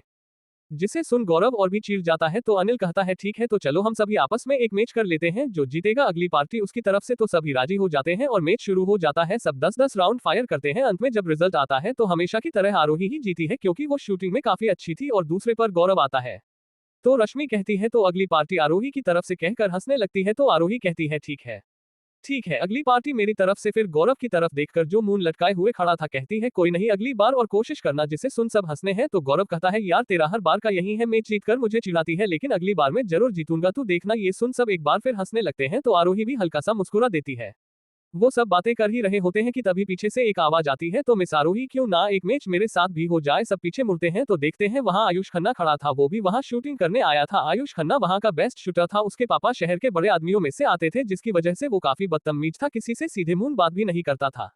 वो आरोही को बहुत पसंद करता था और उससे शादी करना चाहता था, उसकी जायदाद हथिया सके, लेकिन आरोही उसे जरा सा भी पसंद नहीं करती थी। आयुष उसके पास जाता है और नदी हंसी हंसता हुआ कहता है, क्यों, क्या ख्याल है एक मैच हो जाए, अगर मैं जीता तो तुम मेरे साथ डेट पर चलोगी, क्या कहती हो? ये सुन आरोही गुस्से से लाल पाउटिंग पाउटिंग हो जाती है और कहती है, डेट, और वो भी तुम्हारे साथ, इस जन्म में तो ये मुमकिन नहीं है। ये देख आयुष दिल पर हाथ रख कहता है, हाय, तुम्हारा ये गुस्से से लाल चेहरा देख के ही तो दिल हार जाता हूं मैं। तो अनिल गुस्से से आयुष से कहता है, आयुष यहाँ से जाओ, हम सब यहाँ शांति से वक्त बिताने आए हैं, तुम्हारे साथ उलझने नहीं। तो आयुष कहता है, मैं भी तो शांति से वक्त बिताने ही आया हूँ, लेकिन आरोही के साथ, सुना है तुम्हारे साथ उस सिंह ने बदतमीजी की। अच्छा हुआ मैं वहां नहीं था, नहीं तो उसे अच्छे से सबक सिखा देता। वैसे मेरे डैड तुम्हारे डैड से हमारे शादी के बारे में बात करने वाले हैं, फिर तो तुम मेरे साथ चलोगी ना? ये कहते हुए आयुष आरोही का हाथ पकड़ने की कोशिश करता है, जिसे देख शौर्य की आंखें गुस्से पाउटिंग पाउटिंग से लाल हो चुकी थी। वो तुरंत आयुष का हाथ पकड़ता है और कहता है, सर प्लीज आप थोड़ा दूर रहिए मैं से। तब आयुष की नजर शौर्य पर पड़ती है तो वो मुस्कुराते हुए उससे कहता है, ओ तो तुम हो शायद आरोही के सेक्रेटरी, उस दिन तुमने ही उस सिंह को समझाया था ना? अरे भाई, कम पगार में इतना काम कैसे कर लेते हो? सेक्रेटरी भी हो और बॉडीगार्ड भी, ऐसा क्या देती है तुम्हें जो तुम इसके लिए इतना सब करते हो? आयुष ने ये बात बहुत ही गंदे तरीके से बोली थी, जिसे सुन वहां सबके चेहरे पर गुस्सा साफ नजर आ रहा था और शौर्य तो गुस्से पाउटिंग पाउटिंग से लगभग पागल ही होने वाला था। आरोही के आंखों में ये सुन आंसू आ जाते हैं, जिसे देख शौर्य के गुस्से की कोई सीमा नहीं रहती। वो गुस्से से कहता है, वो मुझे क्या देती है, ये तुझ जैसा नामर्द कभी समझ नहीं पाएगा। ये सुन आयुष गुस्से से बोलता है, क्या कहा तूने? तूने मुझे नामर्द कहा? तेरी हिम्मत कैसे हुई मुझसे ऐसे बार करने की? तुझ जैसा दो कोड़ी का सेक्रेटरी, तेरी औकात क्या है? तो शौर्य कहता है, मेरी औकात क्या है ये तू समझ नहीं पाएगा, अपनी औकात देख, जो एक लड़की को चैलेंज करता है मैच के लिए। ये सुन आयुष एक शैतानी मुस्कान देता है और कहता है, चलो ठीक है, नहीं देता उसे चैलेंज, चल तू और मैं एक राउंड खेलते हैं, अगर मैं जीता तो तू अपनी नाक रगड़ेगा मेरे कदमों पर, और अगर तू जीता तो तू जो बोलेगा मैं वो करूंगा, बोल मंजूर है? ये सुन सब हैरान हो जाते हैं, क्योंकि सब जानते थे कि आयुष काफी अच्छा शूटर है और शौर्य को शूटिंग नहीं आती, और आरोही तो गुस्से से फटी पड़ती है, उसे तो शौर्य का सिर तक झुकाना पसंद नहीं था और ये तो कुछ ज्यादा ही हो गया। वो गुस्से से बोलती है, चलो शौर्य, यहाँ से इस पागल के मुंह लगने की कोई जरूरत नहीं है। ये सुन आयुष घबरा जाता है कि कहीं शौर्य सच में ना चला जाए, तो उसे उकसाते हुए कहता है, क्यों अब कौन डर के छुप रहा है लड़की के पीछे? ये सुन जिया कहती है, चुप कर आयुष, तू यहाँ का अच्छा शूटर है और भाई ने शूटिंग कभी नहीं की, उनसे मुकाबला करेगा, शर्म नहीं आती? तो ये सुन आयुष कहता है, मैंने थोड़ी ना उसे कहा था मुझसे पंगा लेने को, वो खुद ही आया था मेरे पास, तो भुगतना तो पड़ेगा। ये सुन आरोही उससे कहती है, शौर्य ये तुम क्या करने जा रहे हो? वो यहाँ का बेस्ट शूटर है, तुम उससे नहीं जीत पाओगे और मैं नहीं चाहती कि तुम्हारा सिर किसी के सामने झुके। ये सुन शौर्य उसे देखता है और बड़े प्यार से कहता है, मैं आप परेशान मत हो, मैं देख लूंगा इसे, और कहकर चला जाता है। सब रेंज पर पहुंचते हैं तो आयुष कहता है, चल तेरे लिए एक डिस्काउंट देता हूं, पहले मैं शूट करता हूं, अगर तू मेरे स्को के पास भी पहुंच गया तो मैं हार मान लूंगा। वो क्या है ना, मेरा दिल बहुत बड़ा है। ये सुन शौर्य हल्का सा हंस देता है और कहता है, इसकी कोई जरूरत नहीं है, वरना हारने के बाद तू कहेगा कि मैंने ही तो तुझसे कहा था, इसलिए ये राउंड नहीं माना जाएगा। तो आयुष कहता है, ठीक है, फिर अब अगर तुझे बुरी तरह ही हारना है तो फिर मैं क्या ही कर सकता हूँ। फिर वो शूटिंग के लिए तैयार हो जाता है और 10 राउंड फायर करने के बाद उसका रिजल्ट आता है 9.9 को। ये देख आयुष हंस देता है और बाकी सबकी बची कुची हिम्मत भी टूट जाती है। आयुष हंसते हुए कहता है, अब तुझे जीतने के लिए 10 पॉइंट्स को करन होगा, जो कि आज तक मैं भी नहीं कर पाया। मैं यही हूँ अपना पैर लेके, तू जल्दी करना क्या है, मेरे पास टाइम नहीं है तुम जैसे लोगों पर वेस्ट करने के लिए। शौर्य अब अपने हाथ में जैसे ही गन लेता है, उसके कानों में लोगों की चीखें गूंजने लगती है। वो अपनी आंखों को बंद कर गहरी सांस लेता है और अपने राउंड फायर करने लगता है। उधर आयुष तो जैसे अपने आप को जीता हुआ मान चुका था, वो आंखें बंद कर अपना पैर आगे किए वेट कर रहा था कि कब शौर्य आके उसके पैर पकड़े।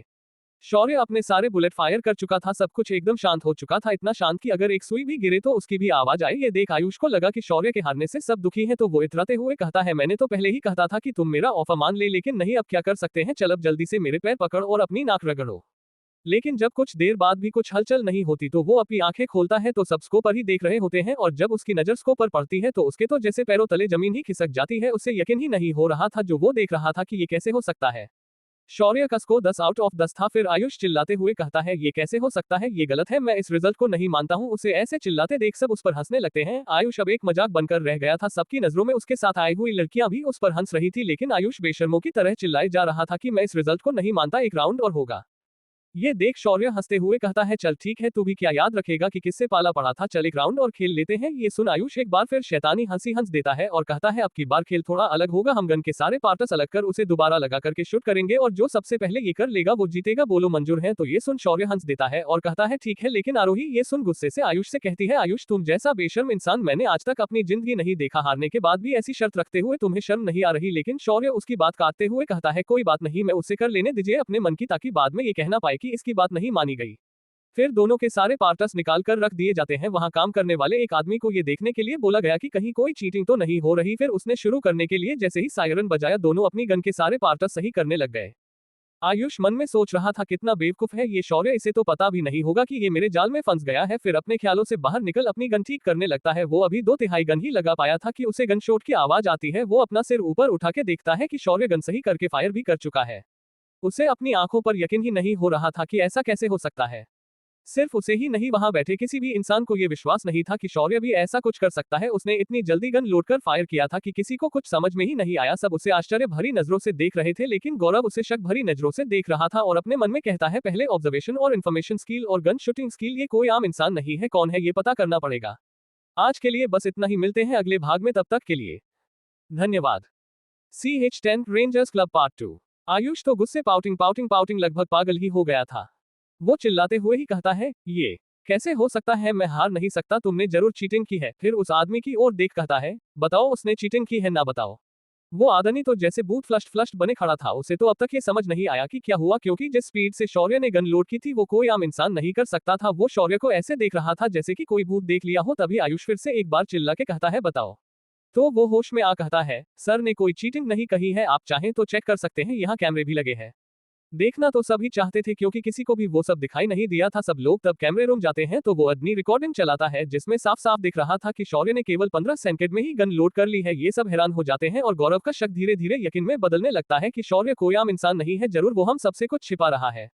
वो सब वीडियो देख ही रहे होते हैं। तभी आयुष वहां से भागने की सोचता है और धीरे धीरे निकलते लगता है। तभी शौर्य कहता है, कहाँ चले जनाब, आप कहाँ चले, अभी तो पार्टी शुरू हुई है, क्यों अब नाक नहीं रगड़वानी आपको। ये सुन आयुष अपने सुर बदल हंसते हुए कहता है, ही अरे मैं तो मजाक कर रहा था, भला ऐसा भी कोई करता है क्या। तो शौर्य कहता है, हाँ करता है ना, तुम कर सकते हो ऐसा, तुम जैसा गिरा हुआ इंसान कुछ भी कर सकता है। उद्धरण चिन्ह, अब शर्त के मुताबिक जो मैं कहूंगा वो तुम्हें करना होगा, समझ। ये सुन आयुष गुस्से पाउटिंग से कहता है, तू तो कोड़ी का सेक्रेटरी, मुझे सजा देगा, तेरी हिम्मत भी कैसे हुई ऐसा बोलने की। तो शौर्य कहता है, उसी तरह जिस तरह तेरी हिम्मत हुई आरोही मैं के बारे में बकवास करने की। हाँ अग्रे नहीं करना चाहता तो बोल दे, वो क्या है, मेरा दिल बहुत बड़ा है, मैं तो माफ कर दूंगा और किसी को कुछ नहीं बताऊंगा, लेकिन पता नहीं का कौन यहाँ की बातें बता दे। अब हम कुछ कह नहीं सकते ना, क्योंकि ये चीज तो बहुत लोगों ने देखी है। तो जिया बोलती है, हाँ मैंने देखा ना कि कैसे ये इंसान हारने के बाद चिल्ला रहा था, फिर हारने के बाद यहाँ से दुम बदा के भाग रहा था। मैं तो इसे सोशल मीडिया पर डालूंगी ताकि लोगों को पता चले कि आखिर आयुष कितना गिरा हुआ इंसान है। ये सुन आयुष घबरा जाता है क्योंकि उसके घर के मुखिया उसके पिताजी थे और वो काफी अच्छे इंसान थे। अगर उन्हें ये पता चलता कि आयुष ने ऐसा कुछ हरकत की है तो वो उसे घर से निकाल देते। ये सब सोच आयुष की रूह कांप जाती है। तो गुस्से पाउटिंग से कहता है, तुम लोग ऐसा कुछ नहीं करोगी। तो जिया कहती है, क्यों नहीं, मैं तो करूंगी, तुमने भी तो शौर्य भाई को बेइज्जत करने में कोई कसर नहीं छोड़ी, तो मैं भी तुम्हारे साथ यही करूंगी। ये सुन आयुष कहता है, नहीं तुम ऐसा कुछ नहीं करोगी, मैं तैयार हूँ, बताओ क्या करना है। तो शौर्य कहता है, ज्यादा कुछ नहीं, बस जो मैं कह रहा हूँ वो सब तुम हाथ जोड़कर आरोही मैं के सामने कहोगे। फिर शौर्य हंसते हुए कहता है, बस इतना ही, वो क्या है ना, मेरा दिल बहुत बड़ा है तो मैं तुम्हें ऐसा वैसा कुछ करने को नहीं दूंगा। शौर्य का हंसना ग्रिन सुन आयुष अंदर से जल रहा होता है, लेकिन वो इस वक्त चाह के भी कुछ नहीं कर सकता था। तो वो आरोही के सामने जा हाथ जोड़ लेता है। फिर शौर्य उससे कहने को कहता है, सॉरी आरोही बहन। बहन सुन आयुष उसे गुस्से पाउटिंग से घुरता है, लेकिन बाद में देख लेने का सोच आरोही से कहता है, सॉरी आरोही बहन। फिर शौर्य कहता है, मैंने तुम्हें बहुत गलत कहा और तुम पर अपनी गंदी नजर डाली, मुझे माफ कर दो, मैं आगे से तुम्हें सामने नहीं आऊंगा। आयुष उसे गुस्से पाउटिंग भरी नजरों से देख अपने दांत पीसते हुए वो सारी बातें दोहरा देता है, जिसे सुन आरोही मुस्कुराते हुए कहती है, ठीक है, मैंने तुम्हें माफ किया, इस वजह से नहीं कि तुमने मुझसे माफी मांगी है, बल्कि इस वजह से क्योंकि तुम्हारे डैड मेरे डैड के अच्छे दोस्त हैं और एक अच्छे इंसान भी। अब निकलो और अपनी शक्ल भी मत दिखाना मुझे, समझे। आयुष सबको गुस्से भरी नजरों से घूर वहां से चला जाता है। तो रश्मि कहती है, ओके आज के लिए बहुत नाटक हो गया है, चलो अब बैठकर आराम से बातें करते हैं। तो सब लोग वहां से निकल रेस्टिंग एरिया में बैठ बातें करते हैं। जिया तो अपने शौर्य भाई का गुणगान करते थकी नहीं रही थी, अनिल और रश्मि भी उसकी हमें हाँ मिला रहे थे। सब तो बातें कर रहे होते हैं, लेकिन आरोही और गौरव शौर्य को ही घूरे जाहे थे। गौरव जहां उसे एक गलत इंसान समझ उस पर शक कर रहा था और शौर्य के बारे में पता लगाने की सा हो रहा था, वहीं आरोही उसे प्यार भरी नजरों से देख रही थी और मन में सोच रही थी, क्या हो तुम शौर्य, जब भी मैं मुसीबत में होती हूँ तुम आ जाते हो बाँचने, क्यों तुम्हारा आसपास रहना मुझे पसंद आने लगा है, कहीं मैं तुमसे प्यार। ये ख्याल आते ही आरोही मन में ही कहती है, नहीं ये मैं क्या सोच रही हूँ, ऐसा कुछ नहीं है। फिर अपने ख्यालों को झटक कर सबकी बातें सुनने लगती है, लेकिन गौरव तो अभी भी उसे घूरे ही जा रहा था। फिर एकदम से शौर्य से पूछता है, कौन हो तुम, और ये कह उसे बड़ी ही गौर से देखने लगता है। शौर्य नासमझी से पूछता है, मतलब क्या कहना चाहते हो। तो गौरव कहता है चीजों को इतने ध्यान से देखना और एनालाइज करना, इतनी अच्छी टाइमिंग के साथ गन लोड करना और इतनी अच्छी शूटिंग, ये सब कोई आम इंसान नहीं कर सकता है। तो बताओ कौन हो तुम। तो शौर्य सबकी तरफ देखता है, सबके चेहरे पर यही सवाल था, क्योंकि शौर्य ने कहा था कि उसे शूटिंग नहीं आती, तो फिर उन्नति अच्छी शूटिंग कैसे कर ली उसने। तो शौर्य बड़ा ही सीरियस फेस बना कहता है तुम लोग मेरे बारे में जानना चाहते हो, ठीक है सुनो। मैं दरअसल, फिर सस्पेंस बनाते हुए कहता है मैं दरअसल एक सीक्रेट एजेंट हूं, और कहकर हंसने ग्रिन ग्रिन ग्रिन लगता है। तो जिया चीरते हुए कहती है क्या भाई नहीं बताना हो तो मत बताओ ना, लेकिन इतना घटिया मजाक हंसी भी नहीं आ रही है। तो शौर्य कहता है मैं क्या करूं, सब लोग मुझे ऐसे देख ही रहे थे तो मैं क्या करता। लेकिन गौरव अभी भी उसी बात पर अटका हुआ था। वो कहता है ये मेरे सवाल का जवाब नहीं हुआ, बताओ तुम कौन हो। वो लगातार उसे घुरे ही जा रहा था ताकि उसे फेशियल एक्सप्रेशन देख कुछ अंदाजा लगा सके। ये देख शौर्य मन में कहता है बेटा जिस स्कूल के तुम टीचर बनने की कोशिश कर रहे हो ना, मैं उस स्कूल का प्रिंसिपल हूं, मेरे चेहरे से तुम कभी नहीं जान पाओगे। फिर मुस्कुराते हुए कहता है ठीक है मैं तुम्हारे सारे सवाल का जवाब दूंगा। पहला सवाल मैं कौन हूं, तो आज मैं तुम्हें अपना पूरा बायोडेटा भेज दूंगा, तुम चाहो तो वेरीफाई कर सकते हो कि मैं जो हूं वही हूं। फिर तुम्हारे दूसरे सवाल का जवाब, चीजों को ध्यान से देखना सिर्फ तुम्हारे यहाँ ही नहीं MBA में भी सिखाया जाता है, तो इसमें कोई बड़ी बात नहीं है। और तुम्हारे तीसरे सवाल का जवाब, मैंने शूटिंग स्कूल के टाइम सीखी थी लेकिन किसी कंपटीशन में नहीं खेला, तो वहां हमें गन लोड और अनलोड भी सिखाया जाता है। अब अगर तुम्हारी इन्वेस्टिगेशन खत्म हो गई तो मैं चलना चाहूंगा, मुझे थोड़ा काम है। तो जिया गौरव को तेज आवाज में कहती है गौरव तुम जब देखो अपना पुलिस वाला दिमाग लगाने लगते हो, ये सही नहीं है। माहौल को शांत कराते हुए अनिल कहता है ठीक है अब आज के लिए वाकई ज्यादा हो गया है, हमें भी अब चलना चाहिए। तो जिया भी कहती है हाँ आज के लिए काफी तमाशा हो चुका है, अब चलते हैं। सब वहां से जाने लगते हैं, लेकिन गौरव अभी भी शौर्य को घूरे जा रहा था और मन में कह रहा था नहीं मेरा दिमाग कर रहा है, तुम वो नहीं हो जो दिखते हो, आखिर तुम कौन हो, मैं पता लगा कर ही रहूंगा। वही शौर्य के मन में ये ख्याल चल रहा था गौरव प्लीज मेरे बारे में पता मत करने लग जाना, वरना इस चीज से तुम्हें ही तकलीफ होगी। मैं कौन हूँ ये पता लगाने जाओगे तो अपनी ही पहचान खो बैठोगे। वही आरोही भी शौर्य के ख्यालों में इतनी खो चुकी थी कि उसे सामने स्विमिंग पूल नहीं दिखाई दिया, वो तो बस शौर्य को ही देखे जा रही थी। शौर्य इस बात को नोटिस कर लेता है, वो तुरंत आरोही के पास जा उसे अपनी तरफ खींच लेता है, जिससे एक बार फिर आरोही शौर्य के सीने से जा लगती है। उसे फिर वही सुकून का एहसास होता है, लेकिन जल्दी ही शौर्य उसे हटा उससे पूछता है मैं आप ठीक तो हैं, आपको कहीं लगी तो नहीं, ध्यान कहाँ है आपका। तब आरोही होश में आती है और झेप जाती है, फिर हकलाते हुए कहता है वो मैं थोड़ा थक गई थी बस इसलिए ध्यान नहीं रहा, चलो अब हम चले। जिस पर शौर्य कहता है ठीक है मैं आप 2 मिनट रुकिए, मैं कार लेकर आता हूँ। कुछ ही देर में शौर्य कार लेकर आ जाता है, तो आरोही भी उसमें बैठ वहां से निकल जाती है। कार में आरोही शौर्य को बड़े प्यार से देखे जा रही थी। शौर्य उसे इसे देखते हुए पूछता है क्या हुआ, मैं आप हमें ऐसे क्यों देख रही है। तो आरोही कहती है थैंक यू उसके लिए जो आज तुमने जो किया, मुझे बहुत अच्छा लगा जैसे मेरा कोई अपना मुझे प्रोटेक्ट कर रहा हो। थैंक यू मेरे लिए खड़े होने के लिए। तो शौर्य ये सुन कहता है मैंने कुछ खास नहीं किया, बस मुझे नहीं पसंद कोई भी आपकी बेइज्जती करे या आप पर उंगली उठाए, पता नहीं क्यों लेकिन जब कोई ऐसा करता है तो मुझे गुस्सा आ जाता है। आरोही को ये सुन बहुत अच्छा लगता है, उसके मन में तो गूदगूदी सी होने लगती है। फिर शांत होकर वो शौर्य से कहती है उसी तरह मुझे तुम्हारा झुका हुआ सिर नहीं पसंद, तुम कभी किसी के सामने अपना सिर मत झुकाया करो, चाहे वो मैं ही क्यों ना हूं, तुम्हारा सिर हमेशा ऊंचा ही अच्छा लगता है। ये सुन शौर्य के कानों में कुछ आवाजें गूंजने लगती है, कोई औरत कहती है तुम्हारा सिर उठा हुआ ही अच्छा लगता है। शौर्य इसे कभी मत झुकाना समझे। शौर्य अपने ख्यालों में खोया हुआ था कि आरोही उसे हिलाती है और पूछती है क्या हुआ शौर्य तुम ठीक हो। शौर्य अपने होश में आ कहता है जी कुछ नहीं, बस कुछ ऐसे ही सोच रहा था। आरोही ने ना चाहते हुए भी उसे उसके अतीत की याद दिला दी थी। तब तक आरोही का घर आ जाता है, तो शौर्य उसे बाय बोले बिना उसे देख वहां से चला जाता है। आरोही ये थोड़ा अजीब लगा और बुरा भी, लेकिन वो इस बात पर ज्यादा ध्यान नहीं देती है और अंदर चली जाती है।